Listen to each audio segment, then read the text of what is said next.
Alright guys, what is up and welcome here to Town Hall Heroes episode number 52. I am Solid Jake and I am joined by my beautiful co-host and none other than Mr. Madtimmy. So starting off with you, sir. How are you? Welcome. Me? Yeah. Talking to me? Yeah. I'm doing good. Doing good, guys. Thanks for having me. Anytime. Why don't you introduce yourself? This is your first time appearing on the show and tell us a little bit about yourself, your gaming background, and just your hero's background. Well, I've been playing Heroes since the first swipe, which was like in April or March, something like that. Played League for 4 or 5 years and Rip. decided to move to Heroes. I like it a lot more. It's a better game, I think, overall. And it's pretty fun. And I'm on Murlocs Inc. playing support. So, that's me. Couldn't sound more excited to play support. I like support a lot more than any other role. We'll just put it that way. Can we be Dragon Buddies? You guys already are Dragon Buddies. We went over this. Oh. Yeah. Dragon Guys, Buddies. why aren't you including Water Dragon? Oh. Shouldn't Water Dragon be in the Dragon Buddies thing? A Lily plushie? I think they Do have those that. exist?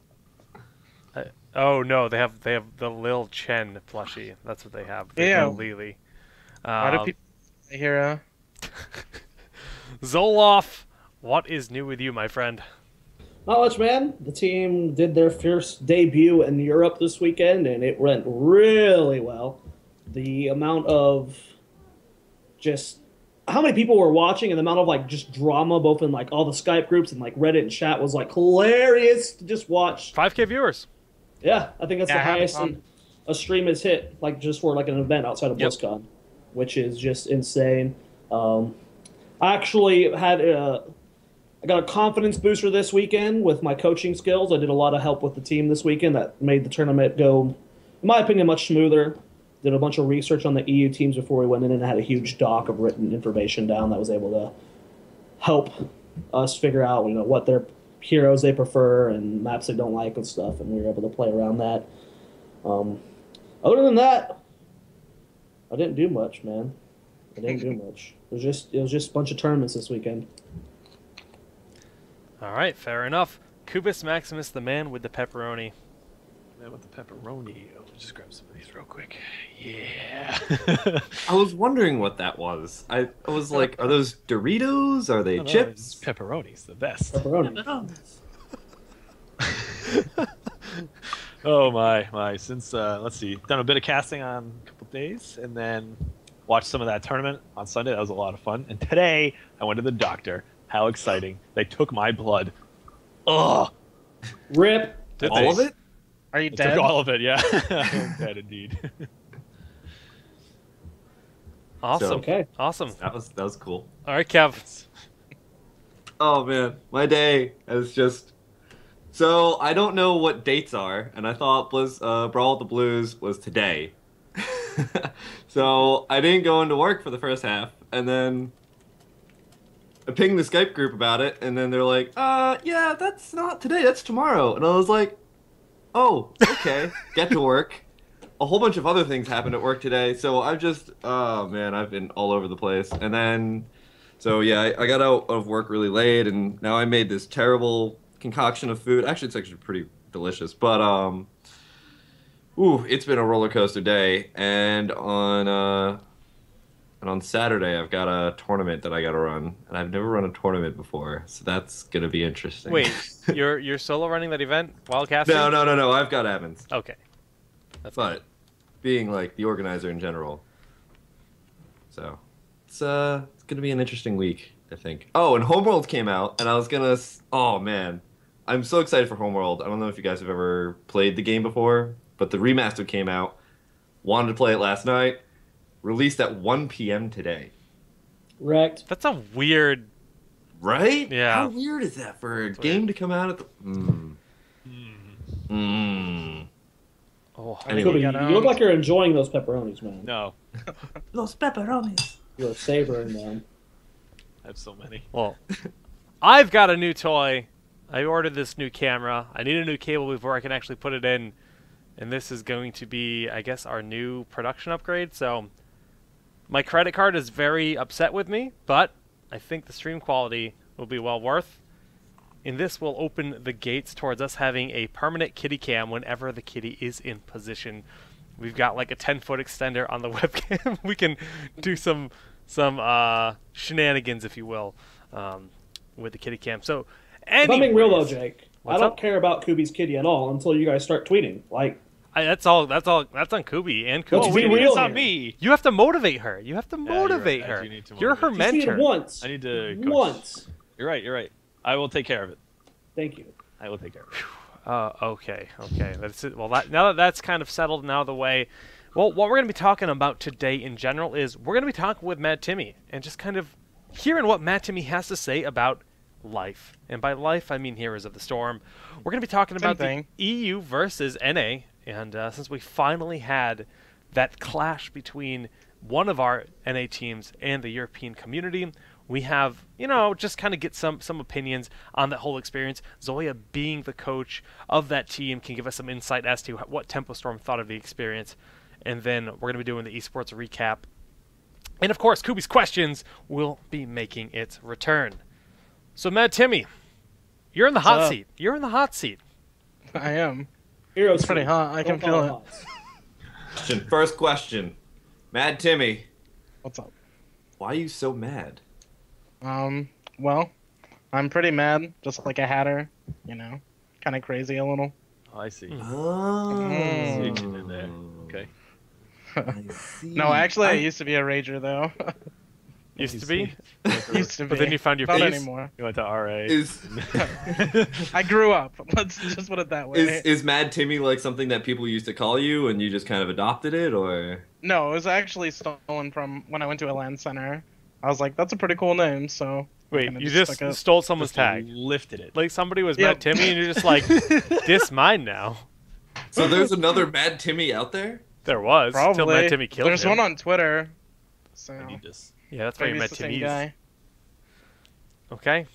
Wow. I can respect that. So, you're a support player on Murlocs Inc. Yeah.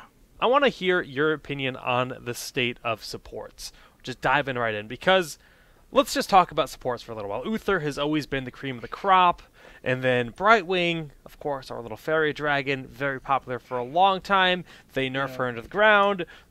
Healing Ward gets changed. Now Rhaegar is very popular again. What do you think about the whole, if you will, tier list of supports? Well, Rhaegar's probably number one right now. Mostly because level 1 healing ward's insane. And Ancestral is like pretty game warping. Like it alters the draft, it alters basically everything. Because sustained damage is nowhere near as good when they're just like, oh, that person's full life. And it's pretty good for Spurs too. So has a lot of implications. Then there's Uther, who's basically the stun bot.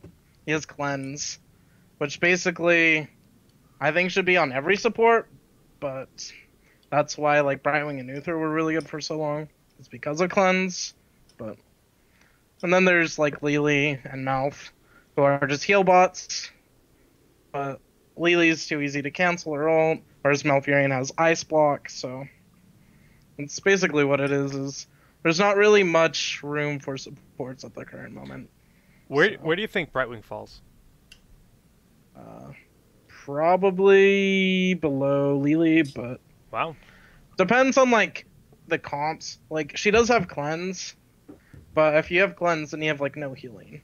So, and you can't really take Emerald Wind because you don't have rewind anymore. So you lost like all your healing from regen reigns. So I don't know. She's just like in this awkward spot where they're like, let's move rewind to 20 and still nerf her Z and her E. It's like she didn't need all those things nerfed. I don't know. It's like the Nubarak treatment.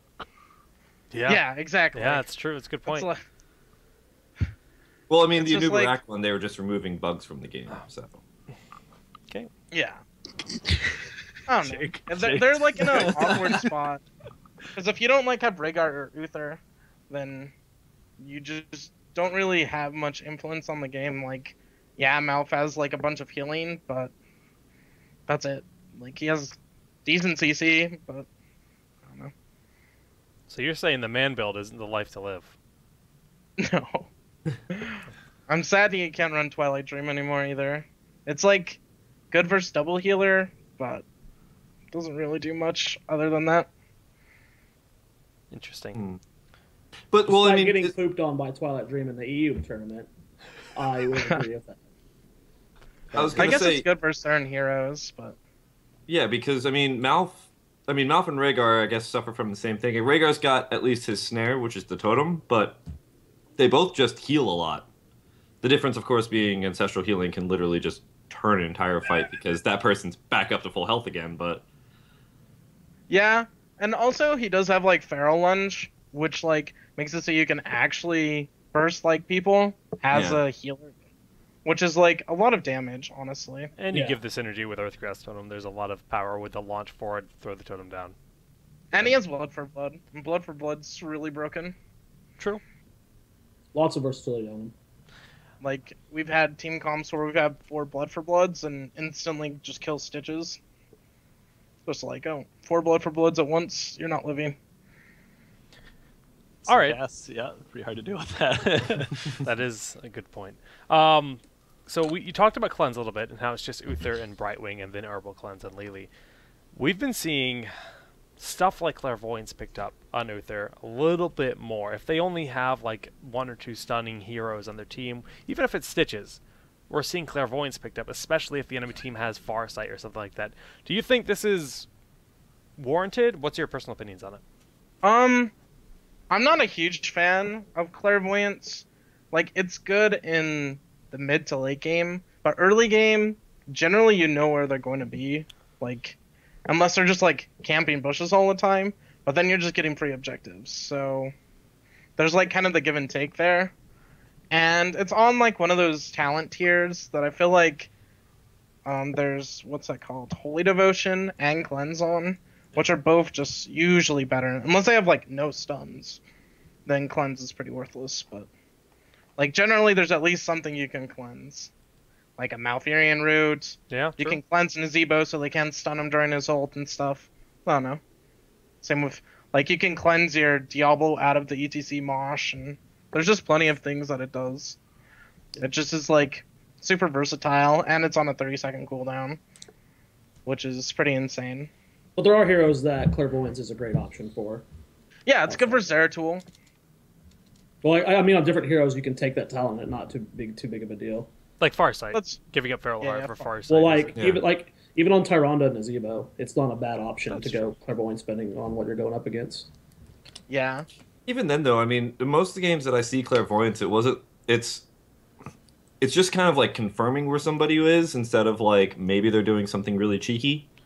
I guess it's like Yeah. a peace of mind kind of thing, but for the most part, I don't ever see it in a way it's like typically, Clairvoyance It's not in really some place. game altering. Yeah. That's how I feel about it. Unless they have like a Zeratul or something like that. It's actually pretty good for Zeratul. Because you know exactly where he's flanking in from and all Right. that kind of stuff. you could consider like the fact that you can pair stuff like hooks with it too, and like global kind of abilities with it. That's But usually what I see it used more for. They Oh, no. know where the enemy team is, and they throw down their clairvoyance. They want to know exactly where everyone is in those positions, so they know how to approach the situation. I think you That's guys what- are not giving Clairvoyance enough credit. It's think it's more good. than just scouting something. You can prevent, because you see the Clairvoyance pulses as the like enemy team. Like you see Clairvoyance. It can deny a certain objective. Like if you throw a Clairvoyance down on your knights and they're planning on taking it, they potentially could second guess that. And also, That's true. That's true. I've It is seen a that. deny tool. and then also, for a while, like I agree for the most part with that. You know where they're going to be. That's how Clairvoyance used to be. Like that's why we stopped taking it for a while. Is you just know where they're going to be. But teams have been changing up how they do things now. You know, like on Cursed Hollow, like before it's like, well, they're probably doing their boss. But now we're seeing a lot more evades, and especially on Sky Temple, where there's so many good like party bush spots and different like locations where like could they be at boss? Could they be at night? Are they preparing to take top shrine? Clairvoyance on that map can give you a lot of information. It's more than just like confirming if they're there. It can save your life and prevent them from doing stuff as well. Yeah, there definitely are other uses for it, but I feel like generally other talents are better. but Yeah. maybe only I'm on specific completely wrong. heroes. Like, you shouldn't I give just it up think like Feral Cleanse Heart Heart. is just like the thing that makes Rhaegar so strong is he never has to back if you have Feral Heart. Right, You're never your gonna be mana. Oom. Yeah. Yeah, you're never gonna be Oom, and like that's one of the things that a lot of healers suffer from is their mana problems.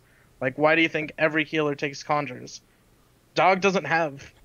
Dog. Dog the better. It's just one of those things that I feel like. I don't get And it Farsight. makes it so you win literally every lane. As soon as you hit like level 7, you can beat almost any hero in lane. Yeah. Like you just efficiently trade with everyone.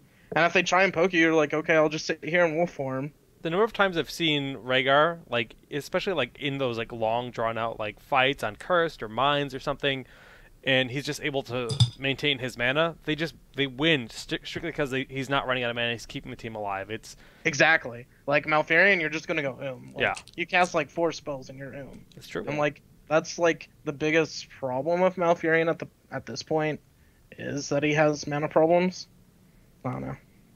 No, it's a great point. I feel I like agree. that's why Rhaegar is really strong though. Just because you're never gonna lose. You can solo ETC, you can solo Stitches, and especially after you get Feral Lunge, like good luck. I outtrade everyone. It's a great point. It's a great point. Rhaegar for life. They actually, there's a Rhaegar action figure, and I need to acquire it. I saw it in the Brawl of the Blues picture. It's Dude, that's very cool. awesome. I'd want one. Yeah. Always can live with the dog. Live with the dog. Yeah. Dog sports. Sometimes, like, yeah, I think there was even like situations where if I'm like 1 or 2 levels behind as Illidan and I see a Rhaegar, I'm just like, I don't think I can win that 1v1. Like, maybe I can, but it's Rhaegar is just healing plus ancestral. He's such a good 1v1er. Such a good 1v1er. Yep. And then he gets Feral Lunge and it's impossible to trade with him. Yeah, he's a pretty good And he's hero. hard to gank. Hard to Yeah. gank too. So slippery, yeah. That's why he's my favorite hero. Now, boys, I want you to drill Madtimmy. Kubi, go. How do you feel about the shift in the meta since, I guess, over the past 3 months, it's shifted heavily from burst to a lot more sustained? Do you like this as a support player? Do you have any thoughts on it in general? I like the current meta. I feel like it's pretty healthy. The only thing I don't like about it is Imposing Presence is kind of broken in it. Because there's not really any early game comps. Because they nerfed Kerrigan, they nerfed Arthas, which were like the biggest ones. So it's hard to like snowball the lead like you used to be able to.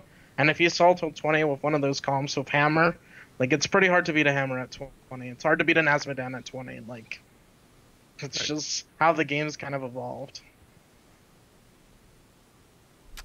Let's talk about Azmodan. All right. Here we go. What do you I think think about it? Azmodan's pretty good.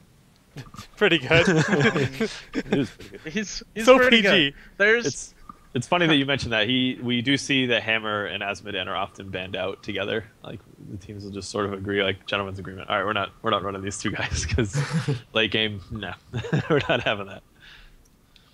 Well, the funny thing is they're like very good against each other too, because like Hammer will win the early game, but Azmodan will beat the late game because eventually the Hammer can't poke when he's taking 1500 damage from 1Q, and it just gets to that point where they just can hard engage on you at that point when you lose half your HP to one spell. But it takes a lot of time for Azmodan to get to that point where he's just unstoppable. He's like the only hard to carry in the game, so. Yeah. So you There's nothing like him. I guess Illidan is semi-close, but I don't know. He's in a pretty good spot, which is good to know. He's just... There's a lot of counterplay, like trying to deny him from soaking 2 lanes with his Q. And then there's like Uther who can make it so his early game stacking is terrible. I don't know. I feel like he doesn't deserve to get banned a lot, but he does. I think it'll start to change more as Okay. teams get more used to playing against him. Okay, yeah, I was gonna say it's probably an inexperienced thing, and especially because when we first saw it unveiled, it was just ruining the opponents, and since then it's being dealt with more and more and more. So Yeah, exactly. The metagame's kind of been shifting out. It's kind of like a lot of double healer, which is good and bad. It makes for these really long team fights, and if they have hammer, it's pretty hard to do anything. So, that's what you see here, band. Let's talk about go ahead, Jake. No, I was gonna say Shadow Lord Zoya. What's up with you? You've been Let's quiet. talk about Murlocs Inc. You've been a part of them for 3 months, 3 months, 2.5 months, Month and a half, I think. Month Month and a I half, don't. yeah. How you molding with the team? How much influence do you have in the draft and the shot calling? What is your position in Murlocs Inc. right now? I do most of our drafting with Caterpillar. It's pretty good. I've always liked the drafting process the most. I feel like it has a huge influence in the game, and if you understand how to draft, you can generally win more than you lose, And I feel like there's a lot of like understanding how certain teams pick, and that definitely can be like a downfall if you don't play them a lot. You don't actually know what heroes they're going to prioritize, and you can just like give them a free draft, they're like, well, they're not picking anything we want, Yeah. So it's kind of like that good mix you need between picking heroes you want and picking heroes they want, But Murlocs is pretty good. I feel like we definitely need some more time to work out all of our roster and issues and make sure everything's just like running smoothly, But Cool beans. just give us time. Yeah. But nothing too exciting though. I just dropped my arena key. Your arena key. I'm a You're nerd. such a dork. I am. I have too many things. Okay, so yeah, Murlocs, you guys are growing. You guys play in the ESL Major League. Currently, you said you got some picking up some pieces to do right now. Yeah, definitely. 7th place, I believe. Yeah, it's Hot pretty seat. bad. It's a hot seat. Welcome to the show, Madtimmy. Glad to have you on. No. But like, what kind of things are you guys doing to improve? Are you guys like, what's your practice regimen like? Like, as a team that is in a position where you're very capable of being at the top, what's the way you guys motivate yourselves to push to that next level? Well, I think we just need more time as a team, especially on replays.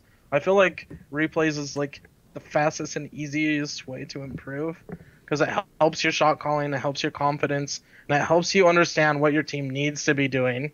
And I feel like those are the issues we're having. Is a lot of our games that we've been losing is because we have like a lead and then we just throw it away. We're just like, here you guys go, here's a free win, And we also sometimes do that in draft where like we overanalyze it or try and be like too next level and it just like ends up throwing up in our face, which happened the other day. So Can you Happened to us elaborate? too, man. What draft was that? it was the first game versus Barrel Boys? Barrel Boys, yeah. I thought we could play other heroes we couldn't, and we had like a discussion of what we wanted to do against Hammer, and we tried something new, which is generally bad in tournaments. When like there was Illidan and Sonya up that whole draft, and I wanted to pick Illidan so bad, but we're like, oh, it's not that good or whatever. Oh, I think I But- called that actually. Jake, do you remember that? Yeah, was like the- if we had like Illidan, Sonya, we went, then we could go like stage dive, metamorphosis, leap, and like what's a Hammer gonna do when you just jump on someone on our team?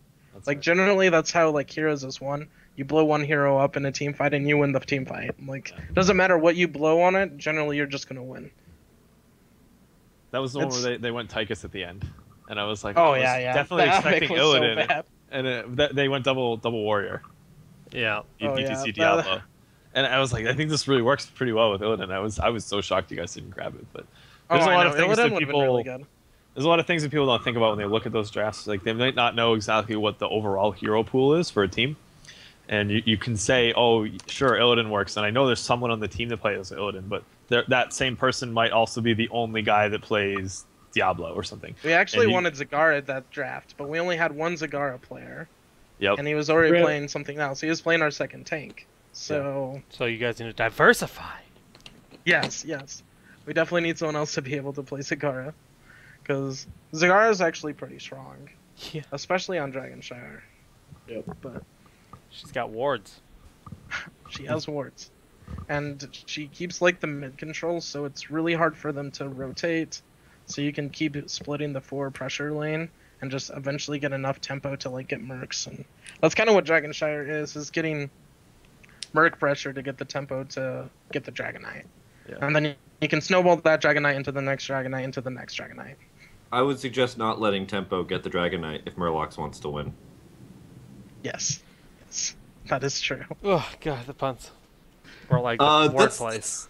That's a really interesting point that you brought up. Is that you were saying that your second tank was already, or sorry, your Zagara play was already playing second tank, and I guess that's one question that I haven't really been asking too many teams. But given that the meta's been changing so much, and you get these situations where now we're running 2 tanks, now we're running 2 supports, now we're running 3 assassins, now we're doing X, Y, and Z. How do you find, at least with your experience in teams so far, that you're getting into these situations where people have to pick up roles that they normally don't play? Like exactly like that point where normally, a couple of months ago, 2 tanks wasn't really an in thing, but now you have to play 2 tanks, and that kind of limits you because you only have 1 Zagara player or something like that. How do you guys? Because this game's a little bit more fluid so far with its meta. I guess just because it's in early development, so you have to change your roles a lot. How do you guys run into that solution, and like, what have you been working with that? Basically, we've been doing whoever's the most comfortable on another hero. Like, if we have another healer, whoever feels the most comfortable on the Malfurion or Uther or whatever, because I generally will play the Rhaegar. So, basically, you'll just have whoever's the most comfortable, which is generally Spanker and sometimes Equinox. And I think it's a pretty good system. I just feel like you just need to put more like solo queue time into it, where you feel comfortable enough on those heroes' mechanics, and especially before scrims, you just want to have at least a kind of a bigger hero pool, the better, especially in a game like this, where there's so many different comps you can go, there's so many different things you can do. It's not standardized like League, where this person's only playing top. This, it's more diverse than that. There's so many different things you can do, so. It's just all about every individual player's pool. Fair enough. Very good. Very good. Okay. Let's talk about NA versus EU. And Zoya, since you're the one that's closest to all of this, why don't you introduce us to what has happened this past weekend exactly? Okay. Sunday in the ESO Go 4 Heroes for Europe.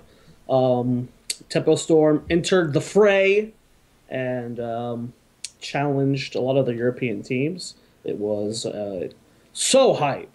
It was crazy how many viewers it had, how much was going on in the chat, on Reddit, and all the little chat groups we have on Skype. It had all the eyes on it, man. And even like leading up to it, I had like players from NA and EU teams like, "You guys are playing Sunday, right? You guys are playing Sunday, right?" Like, so many people were hyped about this, and it was just really cool to have happen. We ended up taking second place in a really close best of 3. Ended up being 1-2. 3D Max took it over us. Very close series. It was. That was probably the most hyped series I've Absolutely. seen for Heroes of the Storm, period. Was it good 80 series? RD? 80 RD is god tier. That was awesome to watch him play. It was kind of interesting how they banned Chen versus them, but The we know barrel. how much we play Chen. It's just like something you're not used to playing against, and if it's out of your comfort zone, just get it out of there. Yeah. So it's kind of cool, but it was cool to see barrel because we're not used. I mean, I watch EU and I see the barrel happen there, but to see Tempo Storm have to worry about barrel and then react to it and get picked apart by it a few times was really cool and like gives hope for that. Now Panda Pals are dead. It's very sad. Panda Pals are no more. But the solo panda, he lives on. I actually can see him being played in the NA scene as how it's like molding out as of recently, where it's like all these comps that are just like kind of like these long sustained fights, where Chen actually does pretty good work, and you can like zone out their healer. Like if you zone out their Riggar, he's not going to do anything. You know, it's not like he can get away from the barrel. True. So, I think there's some good things to come from Chen, but Well, the maybe... reason we banned him on Sky Temple because of that very reason. Like, there's a bunch of narrow pathways there. You can just zone out one person specifically, and it wasn't terrifying, but it's not. We're you know, it's first time dealing with the meta, first time dealing with Chen itself on the ping we had. You know, it's just like we can figure Chen out later. Let's not worry about him this game. Kind of toss the ball his way. Makes sense. Yeah. Still not sold on it. There's definitely a place, but they picked Chen a lot in EU, like a lot. Yes. Like a lot of the I information I had written down was like close to like I'd say like 30-40% of the games have a Chen with barrel in them. It's kind of cool. Chen so much that Murlocs picked Chen. That's just spilled over. That's true. You guys did play Chen. Yeah, we did play We Chen. made some pretty sick plays with Chen. That one game. Stole a Stole boss. the bosses, yeah. It was... Yeah, that was a really good play. Cattle actually was the one that's like, I can steal this boss. I can steal this boss. It just goes in.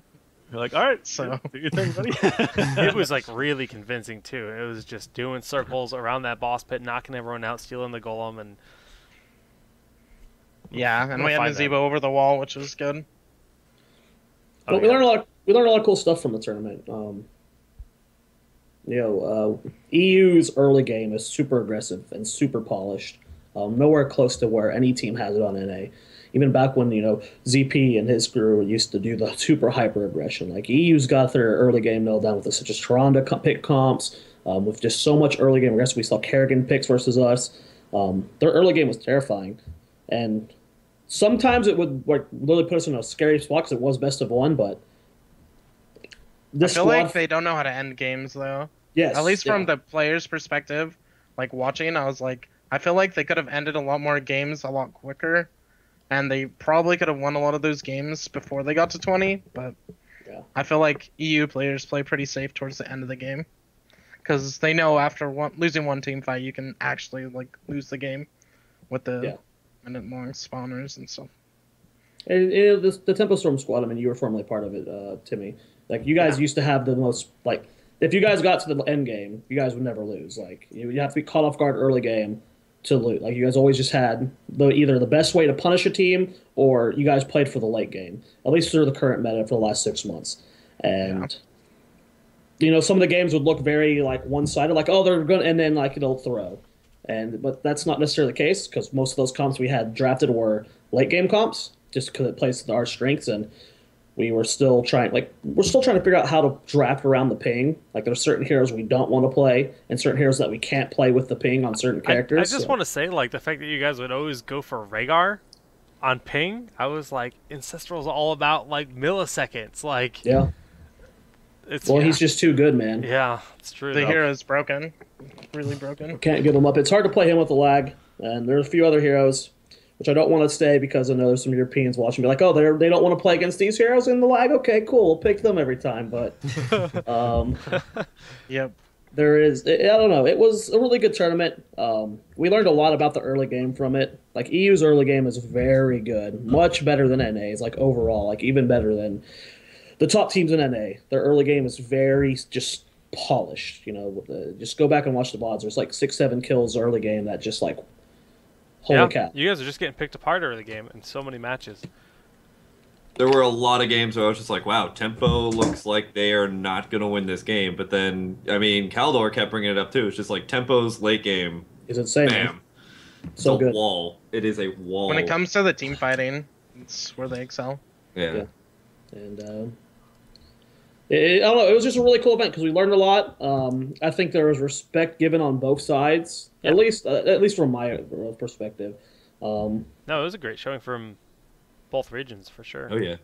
Best of one really sucks. Hopefully we can get like a real EU tournament with like best of 3 double M or something, like a multi-regional one or something. Because best of one, it's like Worlds maybe, man. Worlds. But for the first showing, I think it went really well.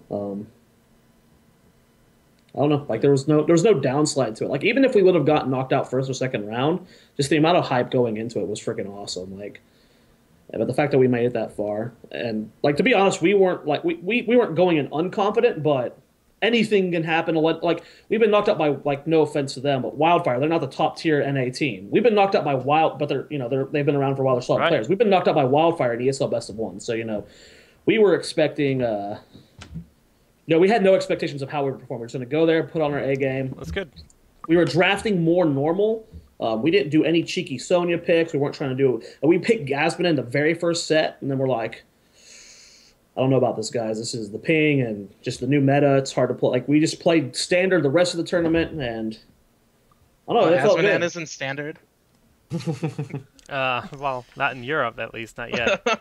I don't know. Talk to ADRD with 200 stacks at 10 minutes. Wow. That's true. That was Was I it? think that Sorry, was the game they 200 lost to, right? Yeah, they did. Well, the rest I can't believe that. The rest of their It's so team, crazy. they weren't. I feel like like ADRD was doing really good with like getting all those stacks and everything, but that was all he was focusing on. It looks like they were trying to get into that late game, but at that point, like mid game hit and tempo was just. They It was basically like a 5v4 at that point because Asmodee was still trying to focus on getting all those stacks and they were just walking around taking forts, if I remember correctly. So if anyone hasn't seen the. Oh, sorry. Yeah, go ahead. If anyone hasn't seen the finals, like definitely. Oh Go my over to god, Calvin's go Records. watch those finals. Those Insane were. set.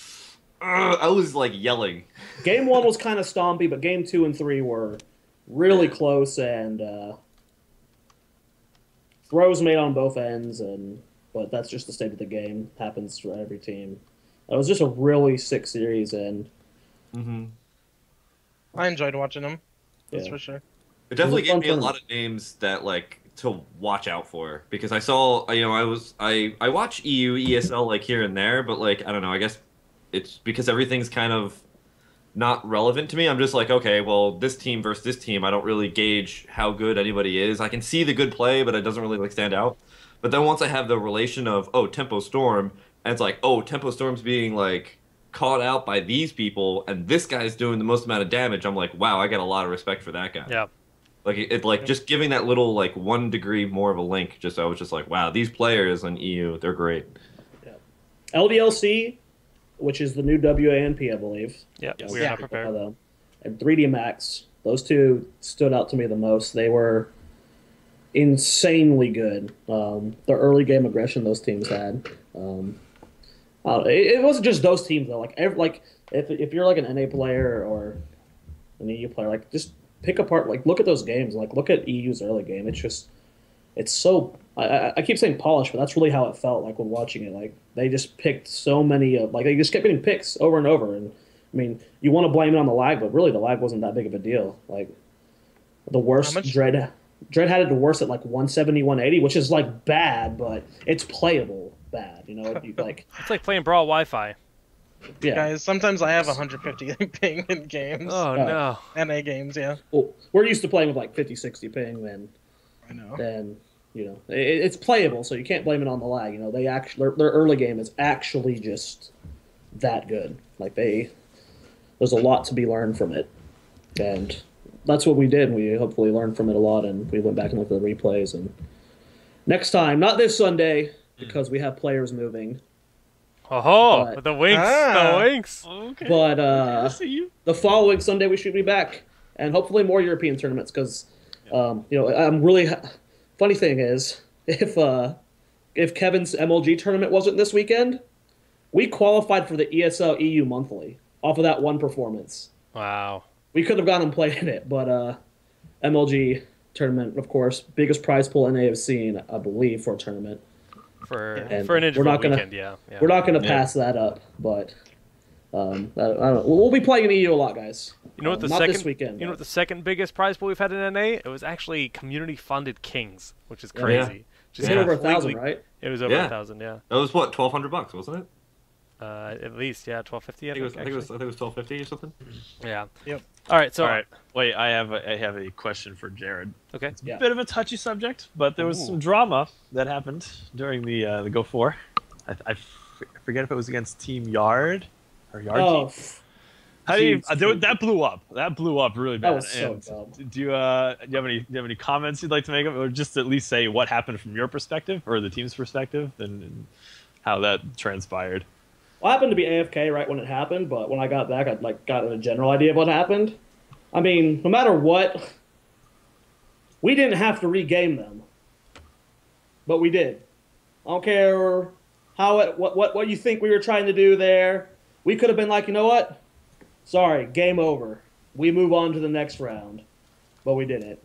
People threw a fit, being dumb and stuff. We've never played an EU tournament. The rules are differ. Can you elaborate so everyone knows if they don't? Yeah, know I the have situation? no idea what you're talking about. I must have missed this. It was Tassadar DC'd at one point, right? And then Dredd asked, what are the rules with DCs?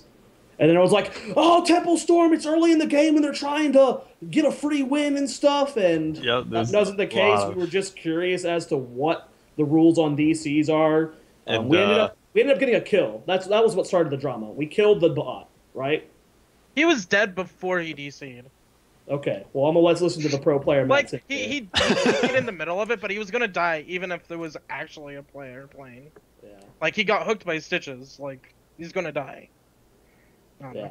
And then what made it bad was Caldor. Like, shots fired here. Caldor just, like, imagine if his... Oh, God, I can't say that on this show.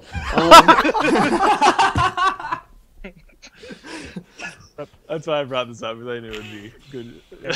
Just Caldor added so much fuel to that fire that didn't need to be there. Like, we got the kill, whether you think it was deserved or not, but we asked what are the rules on DCs because we didn't know the specifics because it can differ between regions. And then we ended up regaming them anyway. Like, we were completely fine with it. Like, we're here to just give them. I don't know. It was just such a silly.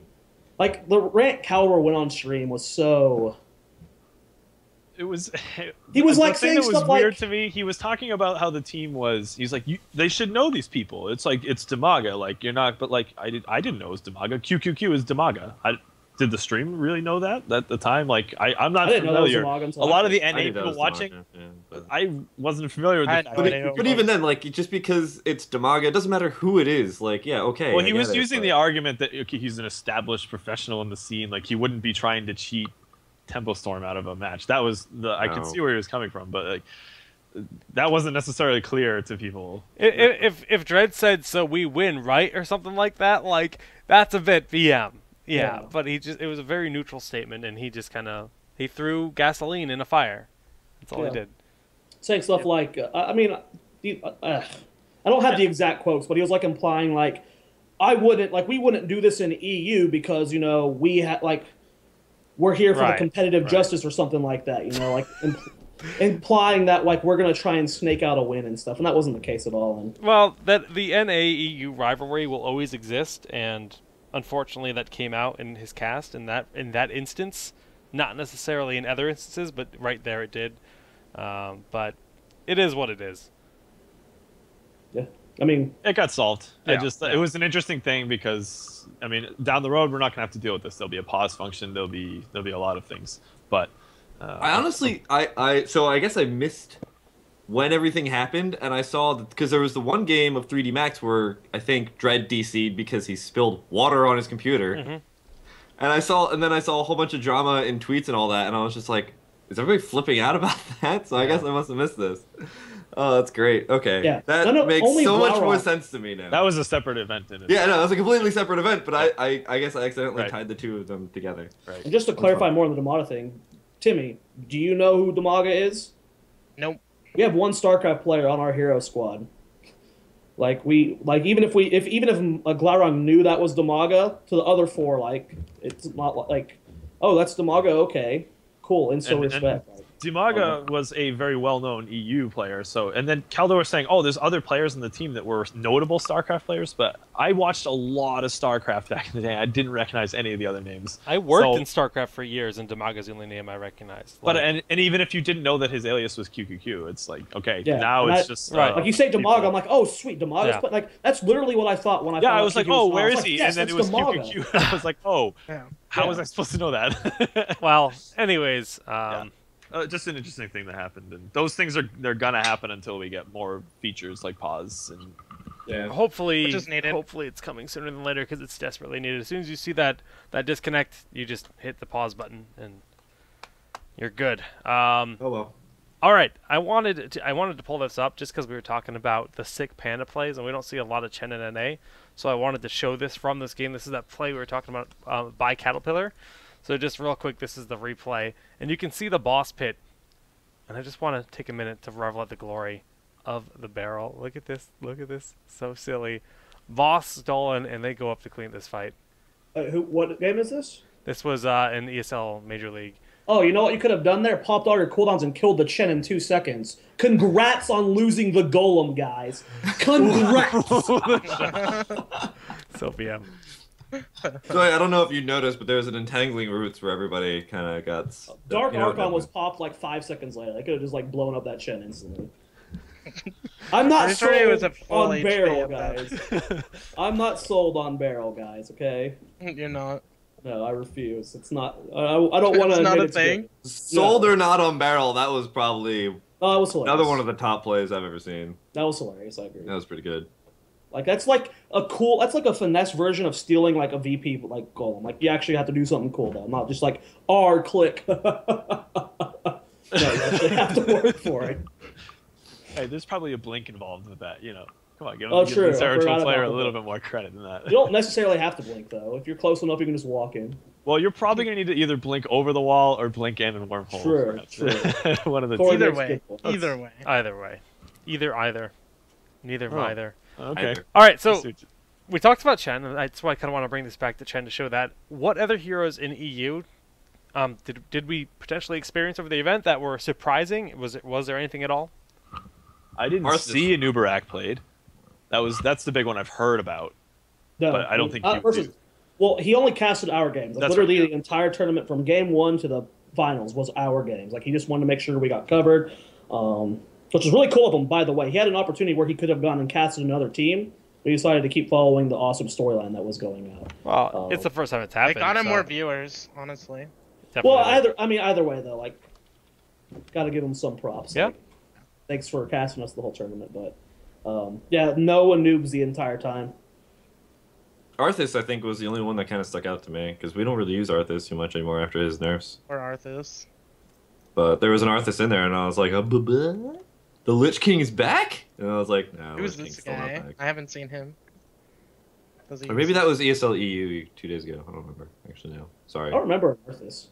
Yeah, I think it must have been ESL EU. I must have been messing up everything. Anyway, but that was like the recent pick that I saw EU meta that was just like, what the why Arthas? Yes, that was that was ESL EU because it was Fnatic, and I remember I was giving them crap because they only had Fala as their only damage. Oh, Fnatic didn't enter that. Sunday they Cup, didn't. Did they? No, that's unfortunate.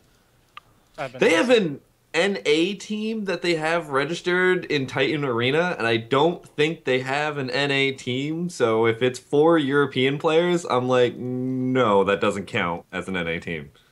So I gotta check with them. 99% sure that's the EU roster signed up. Okay. Because Yeah, like that's not I gonna mean, last. unless like Murlocs, did you guys get picked up by Fnatic? No. Okay. No, well, Murlocs is already registered. could have been We're Barrel actually- Boys or maybe a few other. I don't know, but We're I'll- actually with I haven't heard anything the about it. guy from that started CLG right now. So Oh, sweet. Really? yep. Good luck, man. Yeah. So we'll see how that goes. All right. What? Good do we- things coming. Good things coming. Oh, okay, a little announcement of an announcement. That's kind of cool. Announcement. Soon, TM. Soon, Yep. TM. Soon TM. You know what else started this week?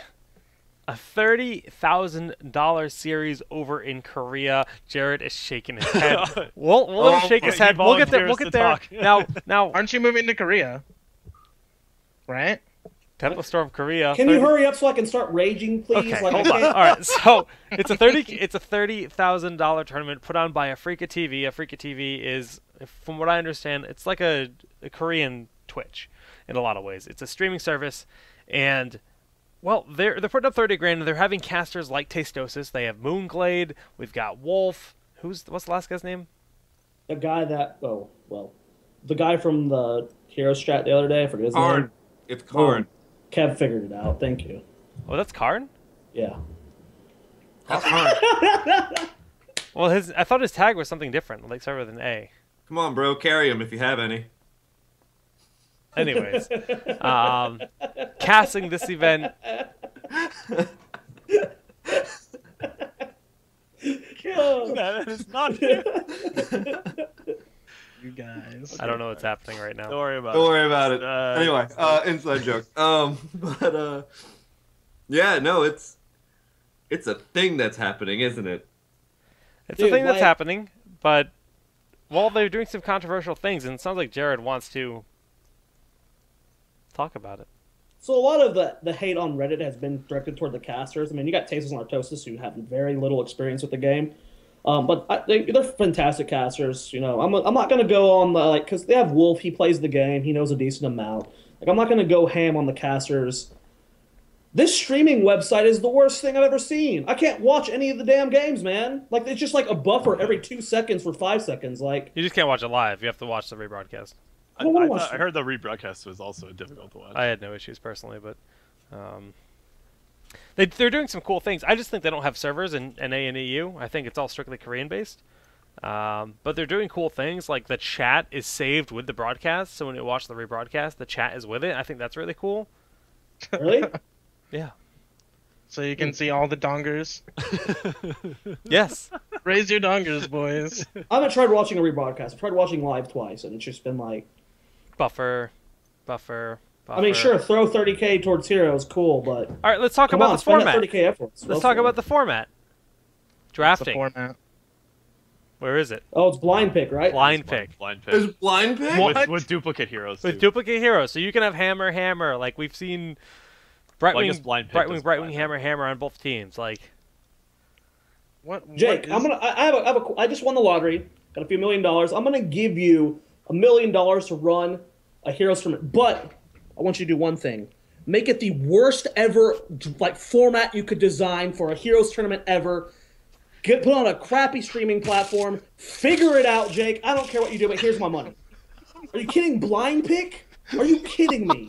With mirror? Oh my gosh! Like, are you kidding me, guys? How do you do blind pick without mirror? That's my question. Yeah, I was just gonna say blind pick kind of implies that, right? Yeah, sorry. Has to. Sorry. But no, we all said it at one point.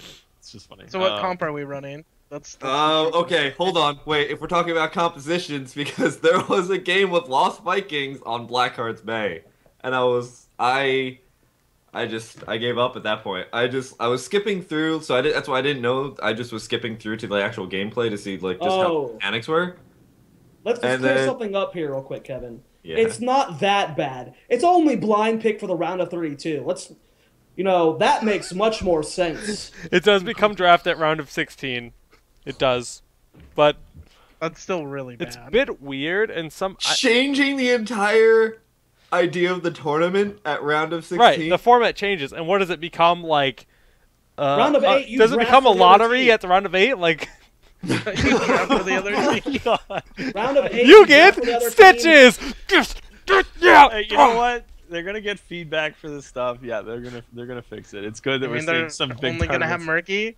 Every team's gonna have murky. Like the thing that is though, Corey, like if you're willing to invest 30,000 into this tournament, how long does it take to go over to Reddit, type, "Hey, we're hosting this tournament. Can you give us a good format?" See if Steve messages them within 10 seconds. Like, boom, perfect format. This is what we've been using in both NA and EU. I Done. think this was logistically hard for them to do, and they scrambled to get it going quick. This is strictly assumptions, but I think a lot of their teams include like Korean food eating streamers. I was told this is the case. This is literally from like comments on threads and stuff in the chat, but like It's a Korean The food internet, stream. internet never lies. so there was a lot of stomps that made this seem believable. There was a lot of stomps, and a food eating streamer is literally what it sounds like. They eat food on stream. They stream themselves eating the dinner they just made. For how long? They do it like every night. Like cute Yeah, Korean every girls night. will just sit You there guys in want to front of watch the camera me eat? and Like, I can do that. That's a thing I can do. Like, Dude, what, I just made a 30 whole bunch of minutes food. I once a still night? I'm still eating. Do they talk? No wonder our viewers have been so good tonight. Yeah, exactly. I am Because they knew you were eating. food eating streamer. They just want to watch him too eat his. I don't even know what he's eating. Eat my terrible, terrible make of mapu tofu. Maputo.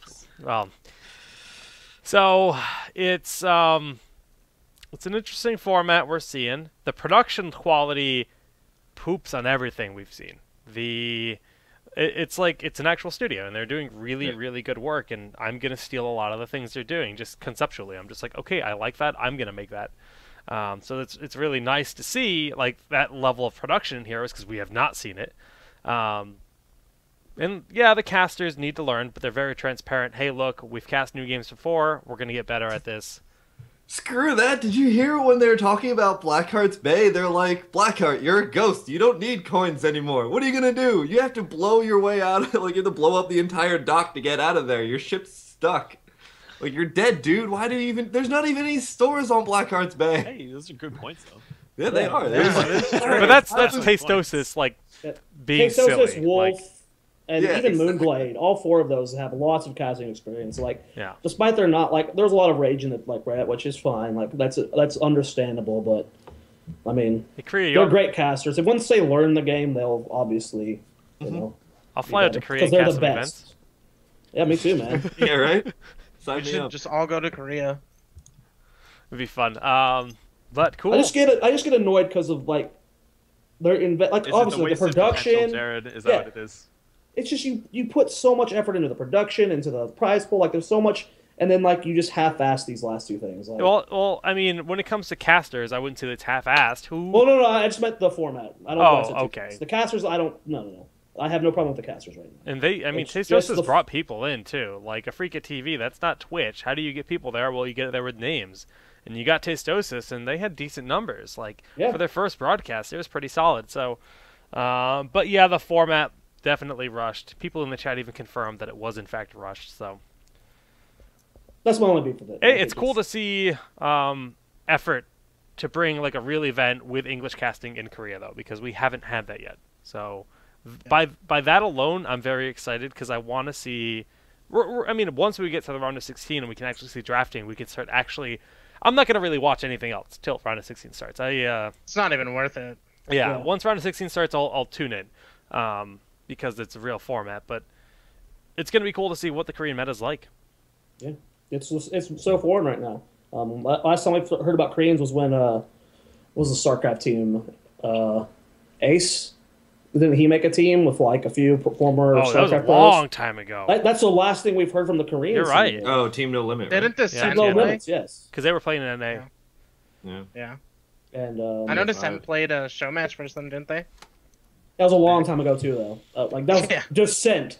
Like that's ancient history at this point. Like it's cool to see, and like right now we have a good understanding of NA and EU because there's lots of games always being played, and we can see that their skill levels at the top are very close. But what if like Korea is a sleeper region, and like suddenly they just come out of nowhere with like, I mean, they won't, $30,000. but Korea, sleeper region. I would never hear those words put together in any other scene in anything else. I mean, ever Korea's again. really just starting to get into this esports thing. They don't really have an infrastructure for it quite yet, and you know they'll get there. They'll get there. Yeah, you know, I really wished Korea was really good at StarCraft, but you know they always kind of just let us down all the time. Glad that NA stomped them. I mean, Slayer's boxer. Who's that? Was he? Is he a fisherman? Oh. He's I a ninja I mean, warrior, man. he left boxing to come to StarCraft, I guess. Then he Yeah. joined the Air Force. What a loser. That All is right. the Air Force. Yeah. That was all a joke, by the way. None of Just that was a letting joke. you all know. That was so esports. You don't even know. Final No one thing even I want to knows. say on our esports update. I don't know about final, but we did see Lost Vikings played here in NA, and it's a pretty good success. I'd say it was pretty good. I think it was pretty good. They had top damage. It's something. what map? Huh? What map? It was Dragon, Mistake. and they were laning against an Illidan most of the game, top lane, and they would hold the lane the whole time. They managed to get the Dragonite 3 times with Olaf, and then just continue to pressure with the other two. So they'd have the Dragonite and 2 Vikings. It looked very good until they threw at the end. I actually did a whole episode of the new series I do, Daily Quest, on that game, Well- kind of like why it worked. So if you guys want to check that out, you guys can just go to the YouTube to find the VOD there. But it was interesting to finally see Lost Vikings played. Yeah, I am plugging myself, but it was interesting to finally see Lost Vikings played in a competitive match. Wow, 2 plugs. You guys are so prepared. Dude, I don't have one. I'm sorry. Jesus. Okay. Just show your fairy dragon. There you go. Good enough. Good enough. Okay. Any other shifts in the esports you guys would like to talk about? Shifts in esports. Nothing too crazy. I mean, I love seeing that ESL's Major League is up every Tuesday and Thursday. Now it's like scheduled content on weeknights. I think that's something we've definitely been missing a lot. Yep. You know, except for Town Hall Heroes. So like I get home and I'm just like, oh, it's Tuesday night. Trying to turn it on and go over and turn it on and watch for a bit. And it's great to see that because it's kind of one thing I really miss from StarCraft. Absolutely. Because weekends are always so crazy, so you never know if you're going to be able to catch all the stuff. So it's great to see that. We were In spoiled terms by of StarCraft. Huh? Since 2011 when NASL came around, we were spoiled with StarCraft. There was We were. always Really.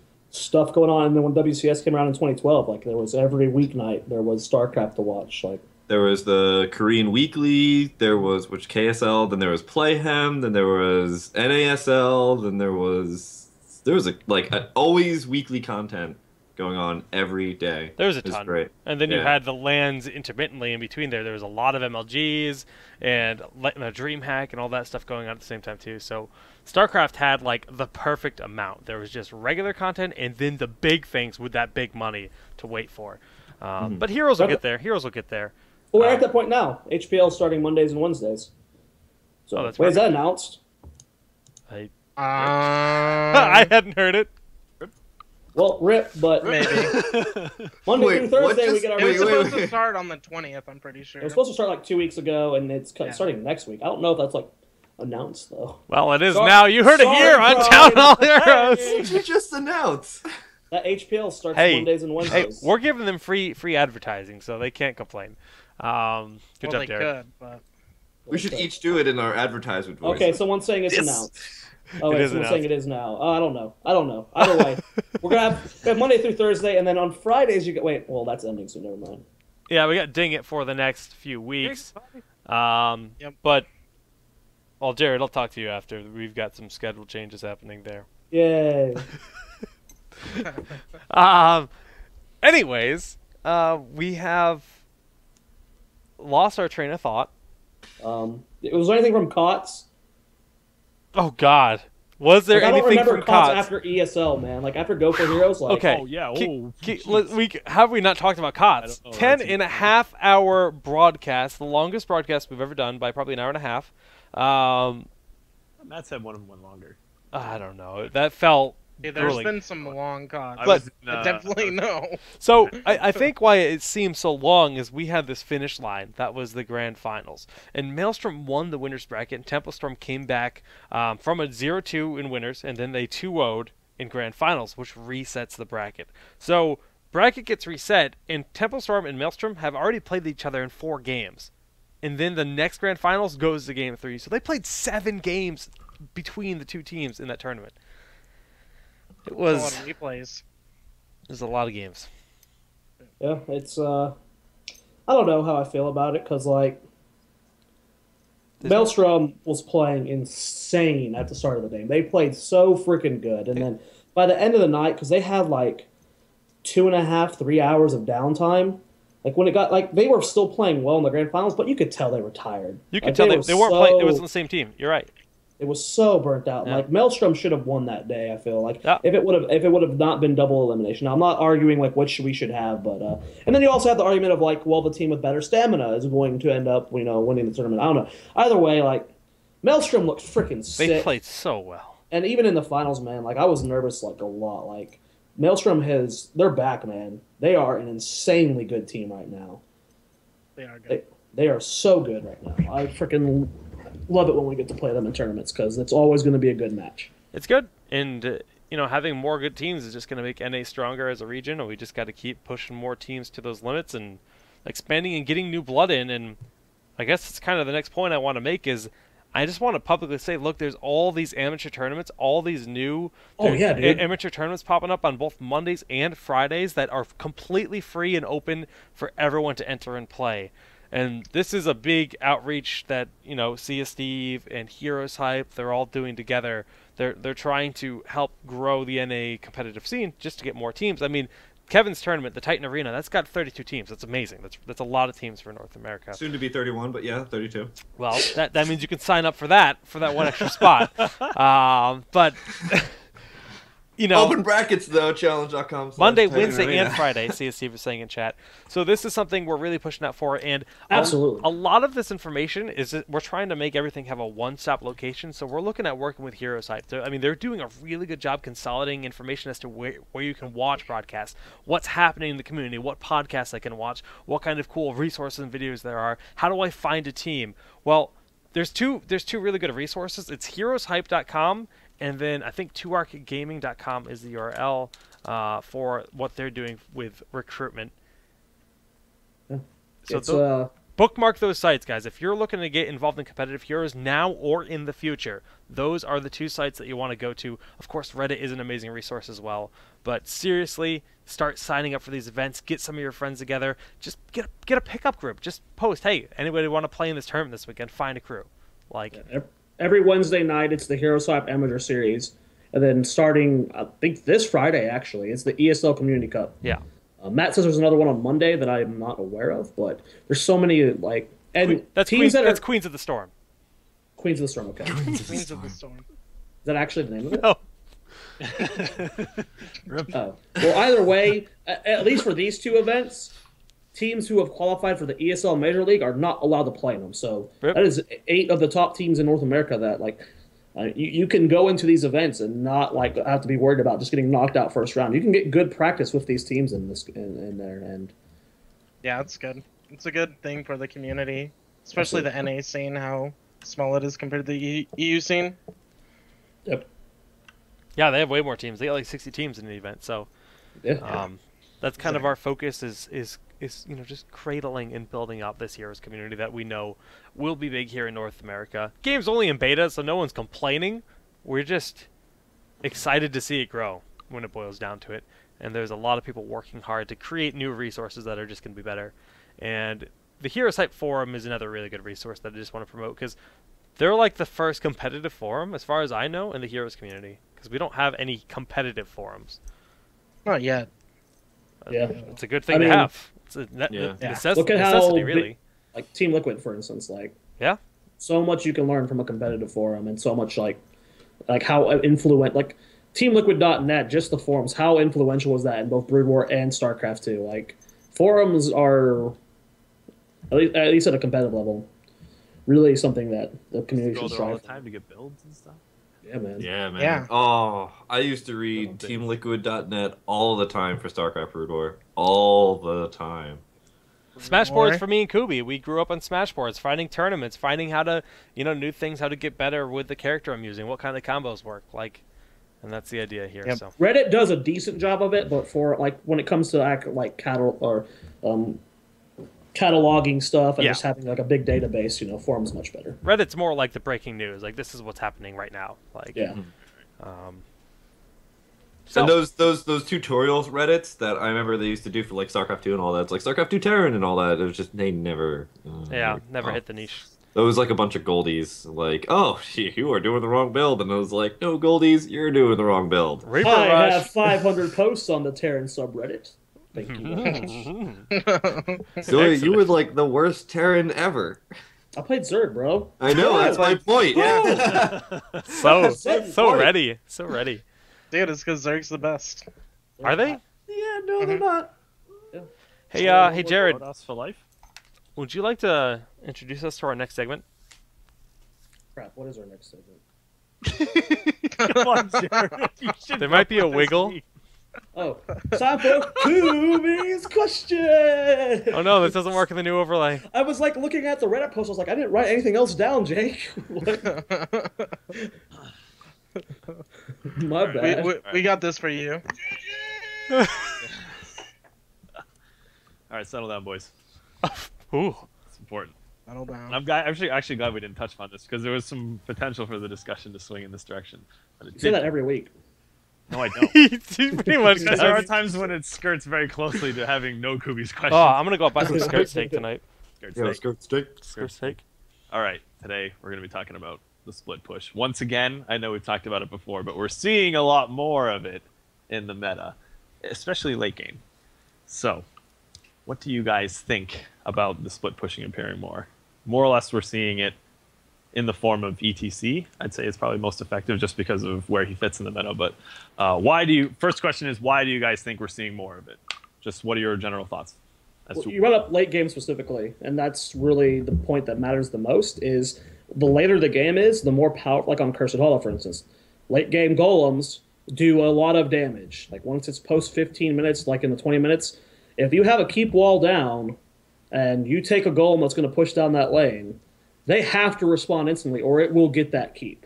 And people are starting to realize that. Whenever, like, if you take out, like, they're just getting more refined with their timings. Like, if the wall's down at this time, a golem can take a keep. So that you pressure that Wayne a little bit, and then eventually, you get that golem.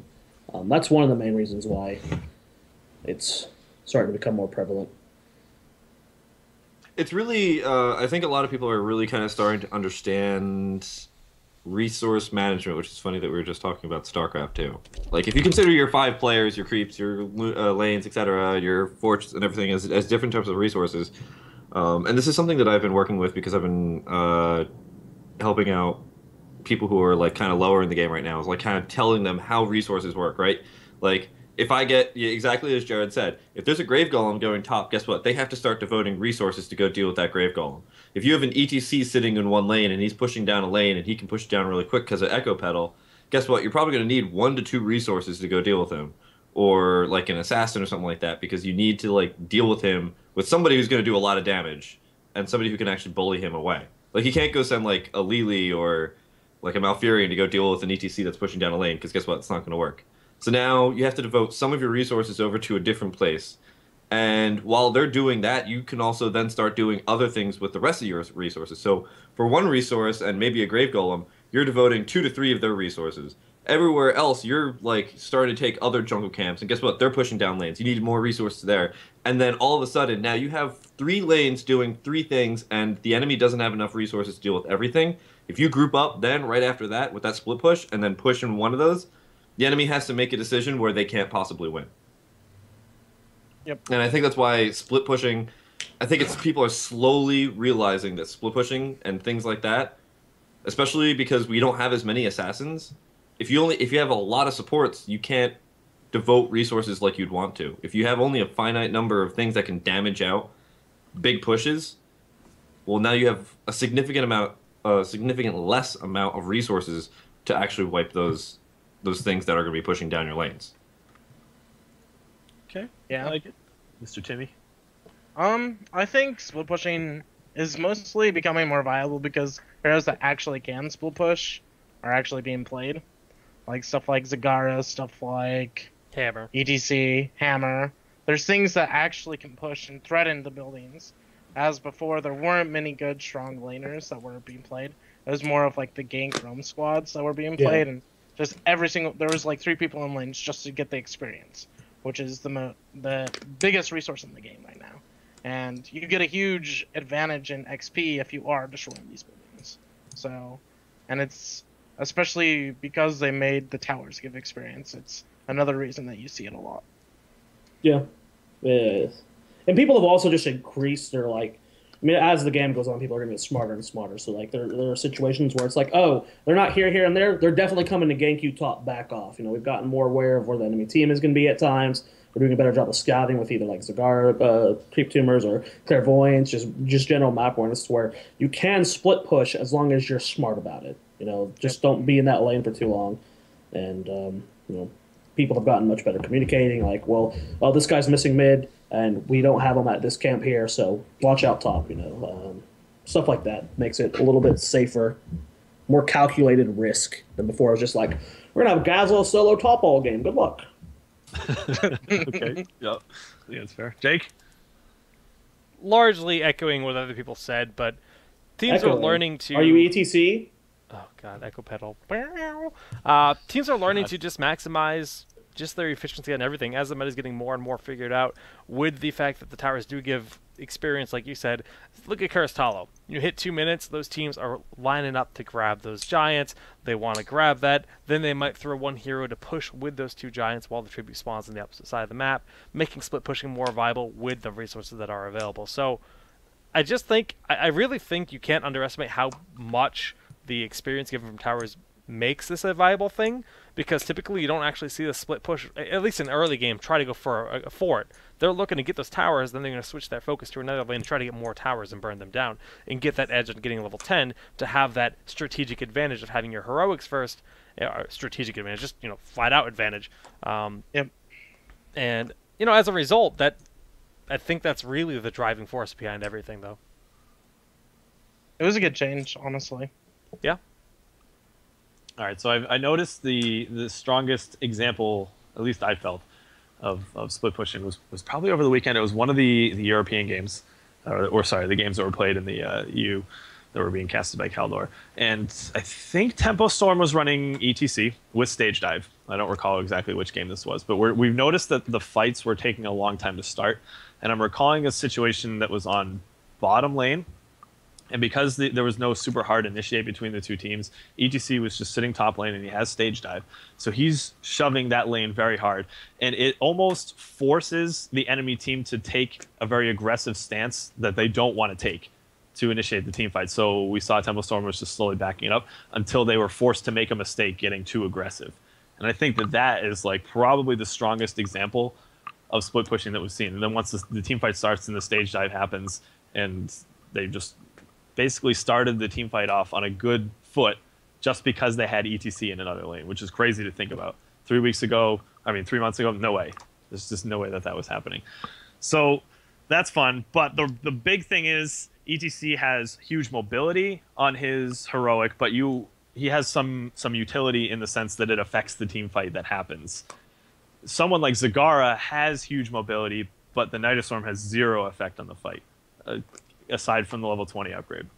Do you guys think that they should make changes to Zagara's Nidus Worm in some way to make that more impactful on team fights so that we see more types of strategies like this? Or is it like a direction that we don't really want to take the game yet? Well, first of all, credit where credit's due. Bobby Hank Hill from Vortex is the one that first did that ETC style of Stage Dive across the map and just split pushing. And that was before ETC was like a high priority pick too. So shout out to Vortex and Bobby Hank Hill for busting that little beauty into the meta. Yep. I don't know. I feel don't like think so, there's because- good things that can come from it, but overall, I think it's not what they want the game to be. It's kind of like in League, like how all top laners have to run teleport. It's just like one of those things that's just mandatory now because they need that global control kind of thing. And I feel like it promotes less aggressive gameplay, maybe. I don't know. When you just split push all the time, it's just like, we're going to stall and hope they win the trade because they're split pushing kind of thing. I don't know. I think Maybe I'm wrong. I think it's fun with certain heroes. I don't think it would work out with Nidus Worm. The power of Nidus Worm is the fact that you can have 4 of them down at a time, and you can enter them at any point. Just giving her more mobility than ETC, because his has a cooldown, a longer cooldown. But there is a cooldown on placing the Nidus Worm, but you can have 4 out. I don't think there's any way you could change that to influence, like to help, like a battle out, right? Without it being like ridiculous. I mean, a good chunk of the reason that people grab Zagara, yes, she's very good at pushing early game, but that Maw is Right. somewhere. You take that away from the team fights, and yes, she puts out a lot of damage, but you can't have a Zagara that doesn't have Maw in a team fight. I don't think they need to change Nidus Worm. I think that as the new maps come out and maps change, there might be an instance where it's incredible on X map. Because I think it's a cool ability that has a lot of cool potential. Just as it stands, sacrificing Maw for the return you get of that flexibility on the maps doesn't end up ever being worth it. Worth it, yeah. I mean, look at ETC right now of the stage dive split pushing. There's nothing about that that's like, it's not the most boring thing in the world. It's not super overpowered. It's just kind of a thing that's happening right now. But when we go look at previous metas where split pushing Yeah. was a thing. You had the Murky patch where that was just the most obnoxious thing ever. We had when Abathur was ridiculous. Yep. I think ETC is the perfect scale of split pushing right now because it's an annoyance that you'll have to deal with eventually, but like to the scale where Abathur and Murky were at was just That's a good point to bring up because I said it was It's like sort Brightwing. of not a thing before, but what I meant to say was that when it did exist in the meta, it was just so unanimously broken yeah. that a lot of teams were just like, okay, yes, this is like clearly the best strategy, and it was almost like banned out. But this is something that feels viable, and there's a lot of strategic back and forth between the two teams. So I'm just pinging you guys to see how you feel about it from either a spectator perspective, like playing it. Do you think it's healthy for the game, or is it something that Blizzard should shy away from in the future, balancing abilities, heroics, whatever? Timmy said it best. Like ETC's Brightwing. No one ever had a complaint about Brightwing being able to soak a lane and then suddenly teleport in. Until That they was nerf a phase thought. shift to 45 seconds. True. 40 There was no like outrage about Brightwing. It was a cool strategy. It made her powerful, but it didn't break the game. She was able to soak experience and then help the fight. That's kind of the situation ET's in. He can push a little bit better, but it's just not broken. And I think like as long as that doesn't become a theme to where like every game has one of those. I don't know. I like the state of it right now. I think it's certain heroes being able to do is cool. Jake and/or Kev, you guys have been a bit quiet. I like ETC. I hate the idea of split pushing. I think in solo queue, it's probably one of the most frustrating things in the world because you'll have like Abathurs that just push down lanes and like people are just kind of running around trying to deal with Abathur's damage, but Abathur, as soon as you go deal with that damage, is in another lane doing it again. And for a solo queue experience, I think that ruins like a lot of fun. I mean, we saw the same thing exactly as Jared said with Murky, with a couple of other people. And I feel like with ETC, it's on a long enough cooldown, and it's a huge, well, not a huge trade-off, but it's a decent-sized trade-off, right? Like, Mosh Pit could potentially win entire games. Stage Dive is safer, right? It does more contained damage, or not contained, what's the word I'm looking for? Less extravagant possibility of like winning entire games. But I think it's still a pretty big trade-off. So yeah, I like the ETC split push. I like the Brightwing split push. I like Brightwing being all over the map, I should say. Experience soaking. I like that idea because then it's a trade-off. It's like, well, I could be there, I could be here. But if I do go there, it's going to be a really big cooldown, and I better actually do a lot of good work, or I'm just going to be, not getting the trade-off here. So I like it. I think it's a really good trade. Okay. Makes a lot of decision making, which I think is important too. Mm-hmm. Right. It adds diversity, and in the end, that's what we want. We want a game that has diverse options, and especially things that work specifically on maps. So it makes ETC super valuable as a tank. In general, he's good, but he's great on a map like Cursed Hollow because it's a huge map. You can get that top lane, you can stay in that top lane for longer, and then when the curse does spawn, guess what? Stage dive, you're there. I like that kind of thing. It adds a cool dynamic to the game. So I'm all about it. I say more of it right now. We really have Brightwing, Zagara, ETC, and Falstad. But I think as the game develops, it'll be cool. I don't know who would be the next one. Maybe some kind of mage that can teleport between lanes or something. That'd be really cool. The problem with this game is Mage. the way. Go ahead, Timmy. We need the wizard from Yeah, the wizard. Oh, Diablo. Quadruple teleport. Oh God! Oh, please. It would be so awesome. Yeah, about that. We've Lightning had spec discussion Sork. before, but the problem with split pushing is the global experience and how much it impacts a game. And It's true. It's something to think about comparing it to League and Dota.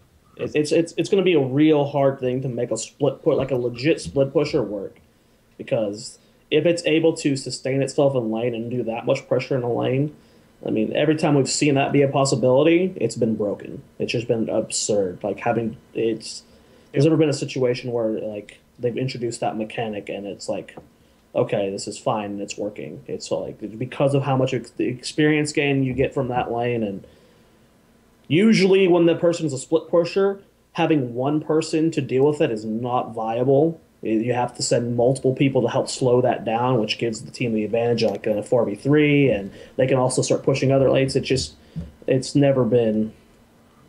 That's why you have that mage to teleport to that top lane and just be like, but. Just give everyone Brightwing trait. Oh, and they're good gosh. to go. What Dragon about Ball Z, Vikings? the MOBA. Vikings can soak all lanes and split push every lane by Yeah, but they're themselves. bad. Split So. push every lane. See, Yes. instead of having Mage where he just teleports, buzz, and gets out, I hope it's Sork and from Diablo 2. And if you ever Just do fill like the screen with frozen orbs. No, I was hoping more for lightning Sork, where if you're like trying to teleport through dungeon, you have like a 10% chance that you teleport and you're just completely surrounded by creeps and you can't move and then you die. Good times. So you have The this streets risk. just spawn on you. Any late nights playing So Diablo. it's actually going to be Yeah. Leroy Jenkins? Summon a million whelps and they just wreck you? Whoops. That should be his ultimate. That would At be a least cool it's hero. chicken. All right, last part of this Scooby's question is there are some talents in the game that are very specifically directed, at least this way it feels, towards split pushing. We've talked about them a little bit in the past, but do you guys think there's 3 that I have written down here: scouting drone, superiority, and the touchy one is promote. Do you guys think any changes need to be done to these, or should we just leave them alone and see if they develop any uses? Scouting drone isn't. ETC has scouting drone, which is kind of ETC has scouting drone, but that's just because they're like, what do we give ETC at level 1? Right. Well, no, that's my point. I'm not saying people Yeah. take it right now. I'm saying, should we make any changes to these things so that they are used more in the sense of split pushing? And for people who say that they don't want it, should we just get rid of these type of talents, depending on how you answered the previous section of the question? I think scouting drone should be invulnerable. Invulnerable. Yeah, but you only can use it as like 30-second timer and Okay. as a 60-second cooldown. So basically, you can scout an area for 30 seconds or whatever it is. That's strong. It'd make I it mean, actually useful. The problem with those Snap where talents. it's completely worthless. The problem with all those talents is everything else that does tier across every single hero. There's a better talent by like a large amount. Like, Right, but if it gives you a significant advantage, perhaps later on in the game, for split pushing, for whatever, to get you a lot more pressure to break up the enemy team and from just 5-man roaming around all the time, maybe it is worth it. We're seeing a lot of compositions now where people are investing in the late game, like the Asmodee builds, the Hammer builds. So perhaps taking something early, making a bit of a sacrifice to get a better late push later, who knows? Well, those talents would have to be changed significantly. Okay, then any ideas on that? How would you like to see them changed, if at all? I really hope we don't run into the same thing that we ran into last week with Zoya. Just, that has to be changed. Well, how is it going to be changed? Well, it has to be changed. I'm not. I don't know. I'm not creative like that. I don't like. That's They the would point have of to the be question. They Again, would we have run to- into the same Question. thing. I need They you would guys have to be think. completely. You couldn't like expand off of some of the like with the scouting drone. Yes, you can like tweak that and try and get to work, but like superiority, like there's almost no situation where that talent will be acceptable, no matter how you work. Oh, come on, You'd you have could to make it so that you're completely immune. just get rid of Hey, it. You could make We it so that used you it are that one immune to time. creeps. That one Yeah. time. That one time where we 5 globaled into their base. Yeah, that one time. Oh, gosh. I mean, you can't say that there is no way to make the talent. There's not no a thing. reasonable way because being immune to all creep damage, that Okay. is absurd. So That then is there actually obviously is a insane. scalar point between the two. Right now, it's what, 50% less damage? What if it was 90% less damage? Okay, so there's a number in there between the two. You being Okay. completely immune. Right. True. At some point, you would go over the threshold and you would say, I would pick this because of X. What's that number? I don't think even at 100%. When are you going to take that on ETC over Echo Pedal? To just be able to tank their tower shots for free? Oh, he said minions, Oh, not minions. towers, Jay. I mean, Okay. there's a lot of ways to change the talent. Yeah. Well, if you add I towers, guess then there it's is. broken. Okay, but there's ways to tweak it so that's not broken, but still something you might take. Kev is just dying. Kev, do you have thoughts? Superiority is that's It's more Zoe, like you need to figure out ways to change it, but I'm not gonna contribute at all. more like Kev turned into a clown.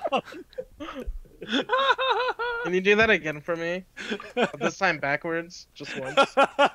Zoe, you gotta be creative and think of ways to change these talents, but I don't know. Shots fired. Love it. I love you, Kev. Go ahead. Sorry. I had an entire train of thought. I literally was just opening up with one sentence. Now I'm trying to remember what it is. Well, okay, so if you want to make it so that split pushing is viable with superiority, right? Then you have this.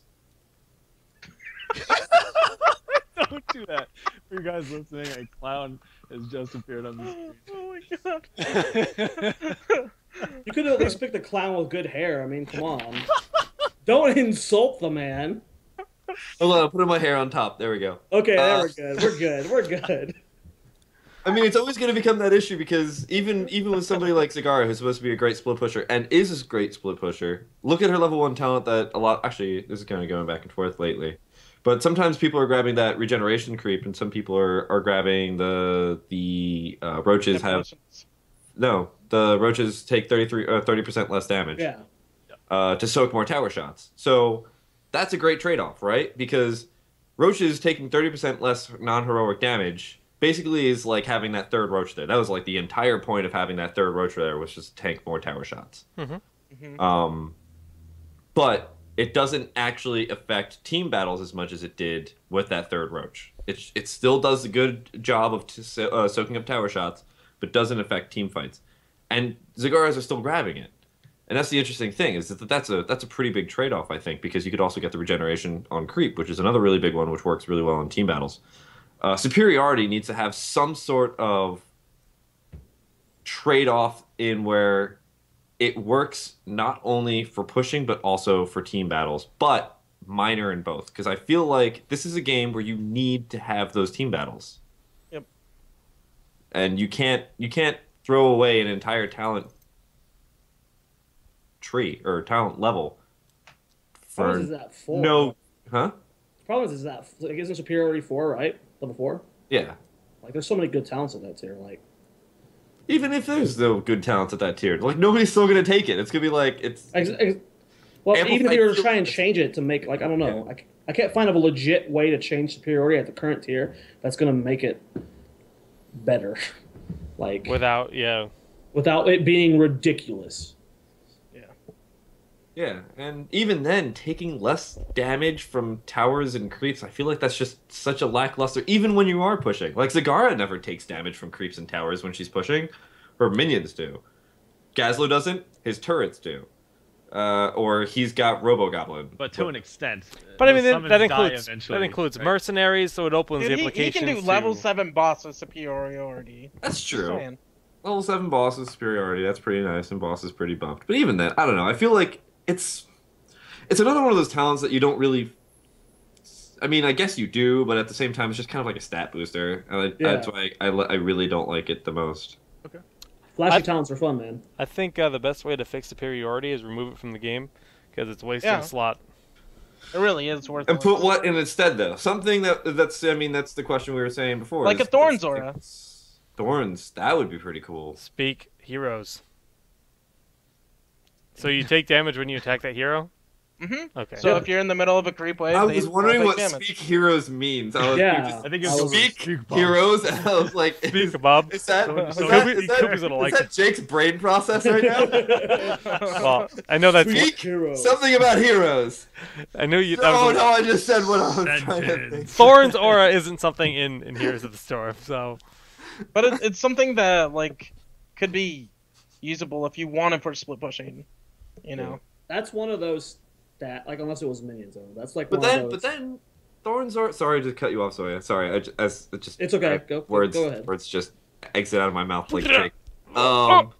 Thorns would also help in team fights too, right? That's added damage. It's better for pushing, but yeah, adds damage. That's exactly what I was going to go with. Like, that's one of those talents that we would want, like, a better stat screen. Like, how much damage does... Like, if it did do damage to both heroes and minions, how much damage did Thorns contribute to the game? You know, that's when talents like that are acceptable. I think but Thorns we don't really know. It's a lot more interesting than superiority, that's for sure. Because then you're pushing by taking damage, in theory. You're dealing damage to enemy heroes by taking damage. So they're Iowa being Stitches trait. Sustain heroes like Illidan Closest thing we Stitches. have to Like that. Yeah. they could take Yep. the damage, heal it up. Like they could intentionally take the damage. like while healing Chen with themselves up. thorns. Yeah, it would be really good. You know don't what want never to made sense to me was that like Thorn's aura. You're supposed to like think like, oh man, this guy's covered in thorns, so if I hit him, I'm gonna get hurt. First off, how does that work against swords? More so, how does that work against arrows? They Can't question these people. you know, shrapnel. The thorns break apart when they get hit by the arrows and they go flying. Yeah, at you. yeah. They There go you flying in a very It's a gig. particular Let's go with direction. that. Matt. Very consistently. Very consistently. It's esports, Kev. Just deal Kev, with we live in a world where Stitches can gorge a Diablo and you can't tell he's inside of him. Well, Stitches Stop is questioning still- things like thorns. And he can ride a pig. And he can ride a pig. Can't question these things. Can't question excuse me, this. a pig full of money. Money Oh. fixes Full of everything. money. Money pig. Money Isn't that fixes implied? everything. Like, aren't all pigs full of money? it. Of course. That's. Or I mean, bacon. bacon is sells for a lot of money, so sure. It is money. I like bacon and pigs. All right, nice job, everybody. This ends Kubi's questions. 6 points to everybody. Nicely done. 6 Yes. points to Gryffindor. Nope. We're Slytherin. Everybody. Everybody but Gryffindor. Everyone but Shit. Just because you brought that up. In fact, minus 6 points. To... Jake is now at 0 Awesome. for silly comments. That's good. Everyone else, nicely done. Thank you. Play requests for just anyone, baby. Point me to the stage. Do that every week. Oh, okay. We did skip one of the show notes. Uh-oh. Tournament rule sets. Oh, I didn't see that on there for some reason. I didn't General see that either. thoughts. Reddit On, it's on the Reddit. Zoya page. just threw that on there just for fun. No. Jake said earlier that we should talk about it, so I was like, okay, I'll put that on the Reddit page. Huh? Sure. Okay. Uh, This is something that I've been tossing around. Is we use a very Smash kind of map style right now where What just happened? Did you Hello. change your Like completely I think you changed. changed Yeah, it. it was terrible. Hello. Hello. I can change Am it I back still for you. in the call? That was weird. What, did it get really bad? You can just tell you're on a different mic. Ground control to Major There's just like no warning at all. It I'm was setting just- something up, so disregard that. Ooh, cat. Anyways, so we use a very Smash Brothers style map selection, and it seems to be the norm right now, where it's kind of there's counter picks after each game, which creates strategic value in picking the next map based on the way that game went. So you have time to feel out your enemy team and say, okay, well, based on what we saw here, we want to go to this map, and strategically you try to hit X map.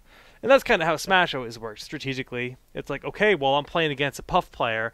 I know this matchup. I know my opponent likes to play this character. I want to bring them to Pokemon Stadium, whatever.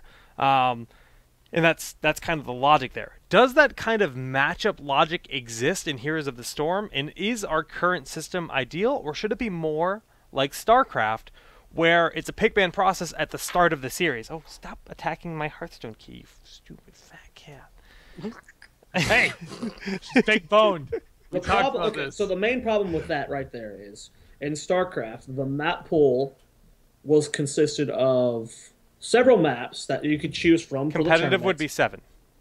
Well, competitive would be so you have plenty of maps outside of that you can potentially use for those 7, and you pick the 7 For that best tournament, maps that are yeah. currently in the meta. Yep. Whereas Heroes, we have a very limited amount of map pools, and most of those maps, not most, a few of those maps suck, and no one wants to play on. All right, so say we have 9 maps. Say we have 9 maps. If there are 9 good maps, we could go to the StarCraft way. We need 7 good maps. But right now, it's just like I just want to hear thoughts. What does everyone think about that idea? Madtimmy, you're a player. I like the current map pick ban phase. I feel like it gives you opportunity to get the maps you want to play them on, and like generally you'll be playing on the main 3 maps: Dragonshire, Cursed Hollow, and Sky Temple. But it still does add the diversity if they only can ban 2 maps. That you can play that 4th like Blackheart's game or Haunted Mines game and pull something out for those games to like pull them off guard, you know. And I think it's pretty good. It's not. There probably is something more ideal, but I feel like it's good enough for now. I agree. I think for the state of the map scene and the competitive scene, I really like it right now. Like All right. Salty runbacks are awesome. I Okay, love that was my doing next that. point. Salty runbacks. Go ahead, think- Jake. No, just what do you guys like them? I know viewers always say, "Oh, Cursed Hollow again." What? Wait, why are we on Cursed Hollow again? Like the number of comments I see in chat. That's my point about, at least in terms of map variety, there aren't a lot of teams right now that are practicing specific strategies on those odd maps. At least not as much as, like you would think would be a good play to make. So, but it's probably in the sense that there aren't enough top teams to be practicing those types of strategies and actually catch teams off guard. So that might be part of the problem. It may have nothing to do with the map striking banning process. I think it will happen at big LAN events. There will be stuff like that, but in the current system, a lot of those maps are just banned, so people don't play Blackhearts. Like, how often do we scrim on Blackhearts? Maybe 1 out of 30 games. Yeah. Every time we bring it up, it's Haunted like, Mines. well, maybe we should practice mines. Well, no, because not only do we not want to play mines, but the other team doesn't want to play mines. I think it'll get better once we have more maps that aren't. But the thing is, you would play mines if you knew you had a really strong strategy on it. Maybe. So, But there's no way to specific- practice that right now without the other teams finding out, because the community, at least in the top end of teams, is so tight knit. They're all playing with each other, so it's With so hard. Blackhearts, I would agree with that. Not with mines. Mines is just not a good map. Blackhearts, there's a lot of fun. When Timblestorm first started doing Asmodan, we busted out only on Blackhearts initially. We had a fun, cheeky strat that we could bring to that map. Yep. But mines is just the general consensus is you win the first fight, game's over. Like there's not really much you can do. Just make sure you have the better early fight. Yep, level 4 fights. That's what Mines is. okay. So everyone's happy. There's more to We're rule all set. happy. Actually, I kind of don't like salty runbacks just because of the viewer experience. This game is already really confusing enough, and I feel like a lot of our audience is still like StarCraft and all those types of people. And I know, for example, I'm not the most observant person in the world. I'm going to admit that here now. But like sometimes I'm just like, wait, why is this map being played again? And I was like, oh right, salty runback, they already lost or something like that. Or I'll be like, wow, they're still playing this map. Like I'll look away and look back like 10 minutes later. So that's I think the only thing I don't like about salty runbacks. Like competitively, I like it, but in terms of for spectators and everything, especially with Jake, apparently you've been noticing it too. People get confused. I see questions every tournament. Every tournament I see questions and people get confused, and I feel like right now we need to be pandering to spectators instead of to the competitive. Oh, that's a really Be slippery careful. slope. You That's need a to be slippery careful. slope. with I feel like what we you need to say. be but- helping helping out spectators more so than Stop this fluff right now. I won't handle it. When it boils down to it, Damn. without spectators, Damn. competitors have nothing to play for. They have no money to earn. There's no You're right. growth. So without an audience that can grow and understand the game, guess what? You don't have sponsors, you don't have tournaments, you don't have prizes, and you're sitting there, bashing your heads for ladder points. Like that's all you have. So catering to spectators, that's incredibly important, especially for a community that is new, for a game that's taking the concept of a MOBA and they're kind of they're flipping it on its head and making it its own. And there's variables that are very different. So by streamlining that and making that very intuitive to the viewer, that is imperative. As you guys can tell, this has been a debate amongst the competitive community for a long time. yeah. And This is Jake okay, just so laid yeah. down the law. I completely agree with Jake. That's honestly looking at somebody who's trying to convince more and more people to watch, to get involved with, to put money into Heroes of the Storm. We have to come up with ways and rules that are gonna make sense. I'll be transparent right now. When I was looking at doing the tournament rulings for Titan Arena, my first and foremost thought was I want to make sure that the teams are going to join this tournament. But now I'm looking at it and I'm like, well, I want to make sure the spectators are going to stay because I'm going to be working with a lot of people who don't watch Heroes a lot. I know that's going to happen.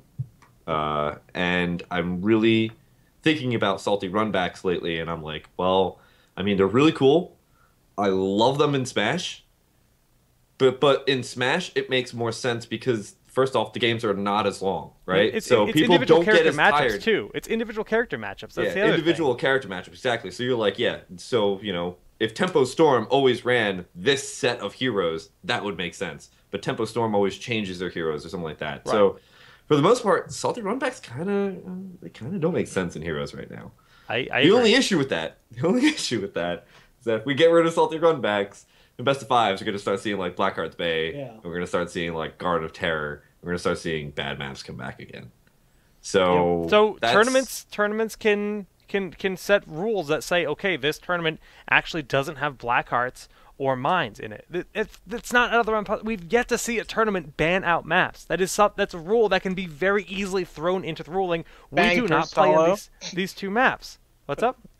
Banker Solo and Sky Temple. I don't know if that's a good idea, but if the community just hates this map, a tournament can just say, okay, there will be no mines in this tournament, and there's nothing wrong with that. That puts fire on Blizzard's feet to release more maps, because then we have tournaments that have different map pools, different diversities. We know they're working on the Spider Queen layer, and we know they're working on some Diablo map, but we want more maps. I think. Yeah. As a whole, that's a good thing to do. I almost wish we had a season where, like StarCraft, it's like, okay, this is the new season of maps. Yes, the game's in beta. Yes, maybe I'm being picky, but that's something I love about StarCraft. This is the new season of maps coming out. Go on the beta servers to try them, or the PTR or whatever to try them out. Yada yada yada. Yeah, but StarCraft. Oh, this is a statement. It's a hard. StarCraft maps are a little bit easier. Yes. No, you're right. No, they are. They're A little bit definitely- easier. are. Hey, hold on, I gotta get this out. You can do it, Kev. Little easier to make than the Heroes maps. Oh man, I say that and people are gonna be like, "Yo, StarCraft maps are mad easy to make." No, They are not. But StarCraft maps are so difficult to make, but at the It's a same different time, in Heroes, you have to do announcers, you have to do objectives, you have to do all these like event And they have triggers to be and different, balanced. Well, Just- they have to be different and balanced and all these other Look, things. they don't And have you to deal get with, like, announcers. all the combinations of heroes instead of just 3 different races. Yeah, They you just have hire to- Cloakin with a sexy voice to announce for every map. Job done. Job done. Oh, cat Jake, just you fell. could do it. You could do it, Jake. I didn't say me. I said Cloakin, man. I say Jake. I say Jake. I say Total Biscuit. I love his voice. That could be good too. Deckard Cain. Deckard Cain. It gets to such an interesting point. Greetings, traveler. Welcome to this new map. Blah, blah, blah, blah, blah. Please. The Please. only way map bans would work is if it's like an extreme. Like right now, I think the whole community can get behind banning haunted mines. That's just agreed. Like I don't know very many teams that practice it. Like I watch all our team scrims. No one requests mines. Sometimes we'll request black hearts. Sometimes the other team will request black hearts. Nobody requests mines. So I think if it's in that extreme of a state, you can be like, yes, let's ban mines from this tournament. But if it's an uncommon pick, like black hearts, for instance, there are plenty of situations where people have brought teams to black hearts because they had a cheeky strategy or they had something fun to do. Like, So you got to find that balance. But I think right now, if you were to ban a map, I don't think anyone would throw a fit over mines being gone. Like, Okay. nobody practices that. I don't know. I mean, like, that's like the same. That's like saying we should ban Barb because nobody wants to use her everywhere again. And then we see things like Barb showing up. I mean, I know it's different to say, like, it's banning a character versus banning a map. I understand that. Don't look at me like I'm an idiot. Man, Timmy, What- stop if you Stop understand, it, man. if you understand it. that, why is that being done? It's I feel like there could be maybe meta shifts in the future that would make mines a more interesting map, and so getting rid of it entirely is a mistake. Like I know right now the meta makes it so the mines is absolutely terrible and we all hate it, but I feel like getting rid of an entire map just because of that. Kevin, I'm going to flip sides and side with you here. This doesn't happen often, guys. I'm a little bit of disgusted. spoilers, but maybe there's a certain team that I'm on that actually kind of has a mine strat. Great. right now. Spoilers. What? Why would you release that? Well, you have no idea what it is. You have no clue what it is. All right, guys. Ban out mines if you're facing Even Tempo though Storm. you just spent the last Yeah, 10 minutes Coach. arguing about how no one Ah. ever wants to play on mines, no one requests it. Well, maybe my team runs Just that because map. we have a strat on it, though, doesn't mean that we want to play it. It's still a shit, or excuse me, crap. Whoa! We were It's still four a terrible episodes map. clean. We were 4 episodes clean. Wait, you've been keeping track? Yeah. care. Rip. All right, Rip. we have So, something. yeah. We have something. We have to shift topics, and So, shoutouts because it's 10:50. shoutouts will be going in just a second. Someone on YouTube, I wish I could give you the proper shout out. His name started with an M. I'll tweet you out. Mike, I'll tweet you out. What's going on? My mic has changed, Gravity fell. and someone has solved the mystery of the moo, and I'm gonna see if I can replicate it here. The moon? Mystery of the moo, we like to call it. Now, this is ETC. Ready to rock. Okay. Better happen soon. My friend, maybe I will smoke whatever you got. Whoa. Live your Okay. life by a simple creed. Mine is have a good time all the time. Oh, and creed sucks.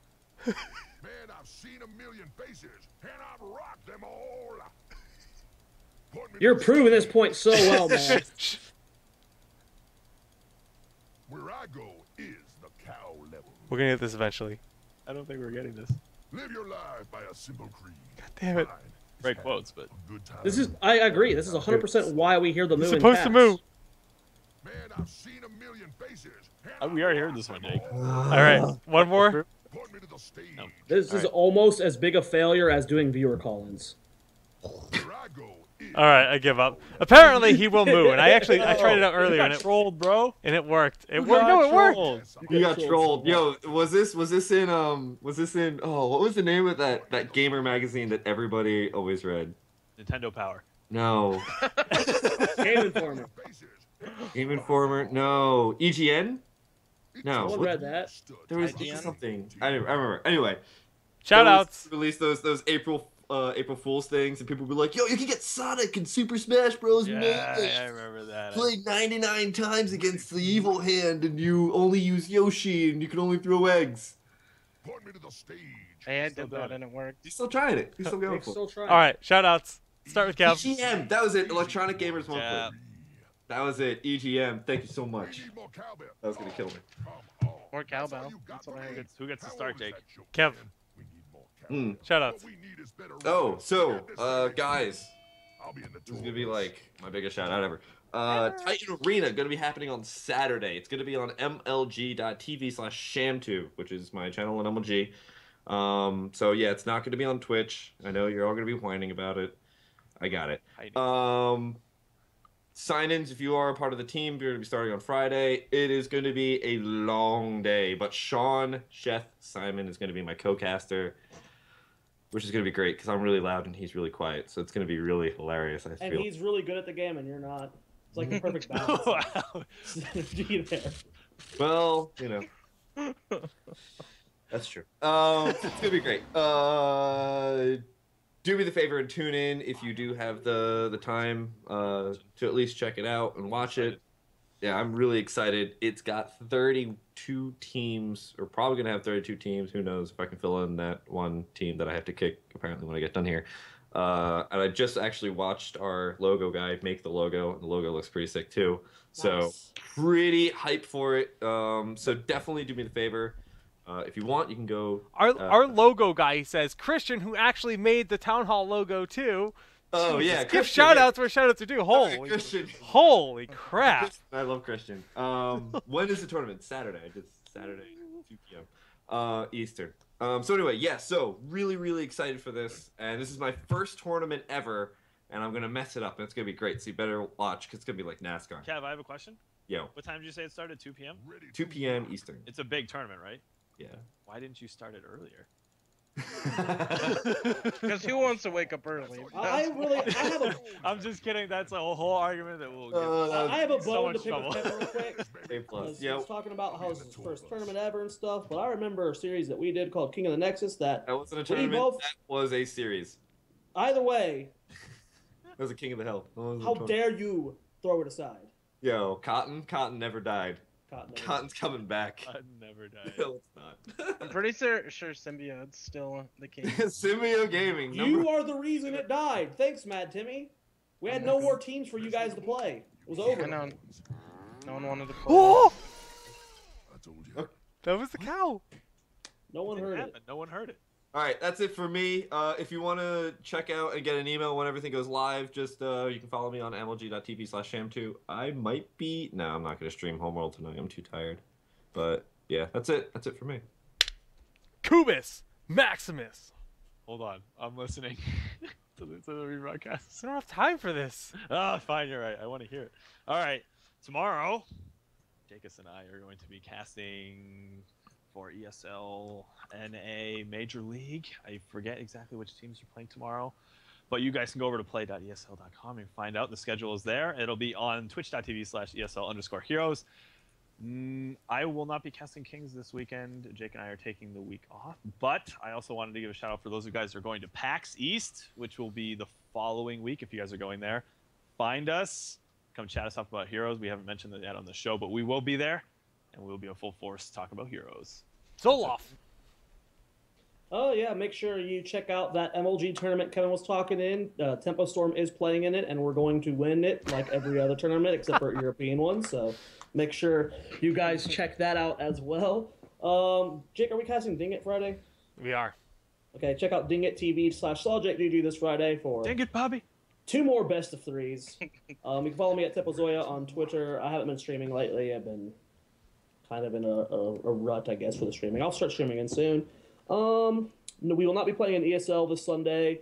We are going through some changes with location and stuff. Some players will not have internet for the time being. So, I don't think I have anything else to plug. Yeah, just really big shout out to Madtimmy for coming on and Kevin for putting together this awesome tournament, because this is a huge prize pool, guys. If you don't realize how hype this is, huge prize pool. this tournament is going to be awesome. sick, and it's not just prize for first place, man. It's first through fourth get a prize, and that's not something we see very often. So it's really cool for the NA scene. And the more people that tune in and check it out and everything, of course, makes people who have money want to spend more money on the game. Mad Timus. Ah! Murgalurgalurgalurg. Oh yeah, Murlocs. that was the worst Murloc I've ever heard in my You can life. Follow me on Twitter at. You need to work on that. Madtimmys. What? You need That to was the work on your worst Murloc. Murloc noise ever. Hey, It wasn't bad. that's good enough for me. No, that was it. Good That was the enough. worst. That was almost as bad as Soya's Australian accent. But yes, You can follow me on Twitter at Madtimmys. It's right down there. I also stream occasionally at Madtimmy. Twitch.tv/Madtimmy. And also shout out to CLG and Oh, did you see that? It's like, just a little quick little shout out. I And, like that. Okay, I see you. the GG button. You Thanks. know. And thanks for having me on here, guys. Oh, thank you for Fun coming time. on. It was Yeah. awesome. Great show. Zoya, this is Thank for you. you. Thank you very much. Ooh. I see All you right. too. well, Mad Timmy, it's been a pleasure having you. The mystery of the Moo has been solved. You just click. No, nothing ETC. was solved. Nothing Nothing was was solved. solved. All right, that was nothing was pure here. RNG, bro. Yeah, those aren't Jesus. All right. Well, we'll have to go to Blizzard to figure out the mystery of the Moo. I think everyone pretty much covered it. Ding it on Friday. That's Ding it, ding.tv/SolidGG ESL tomorrow night. This weekend could be 9 Nut Casting. I will be having an engagement party with all my relatives, so I will not be home for that. And the PAX East, go to the Blizzard panel 10:30 Friday. I don't know the Condor Ballroom. I don't know what the hell it's called, where it is. Go to packsite.com, find out where it is. We'll be there. If you guys would like to talk about Heroes of the Storm, we will definitely be in that area and around the Blizzard booth quite frequently around the weekend, because we're nerds that only play Blizzard games, really, when it boils down to it. Beyond that, follow me on Twitch, Twitter, YouTube. I love all of you. Shoutouts to new production quality coming, Kitty Cam on the way, and that's going to do it for Town Hall episode number 52. Shout out to Allison for doing the giveaway in the chat. Thank you, bye. Yes! Allison every week giving our keys away. That was better than the first one. Right?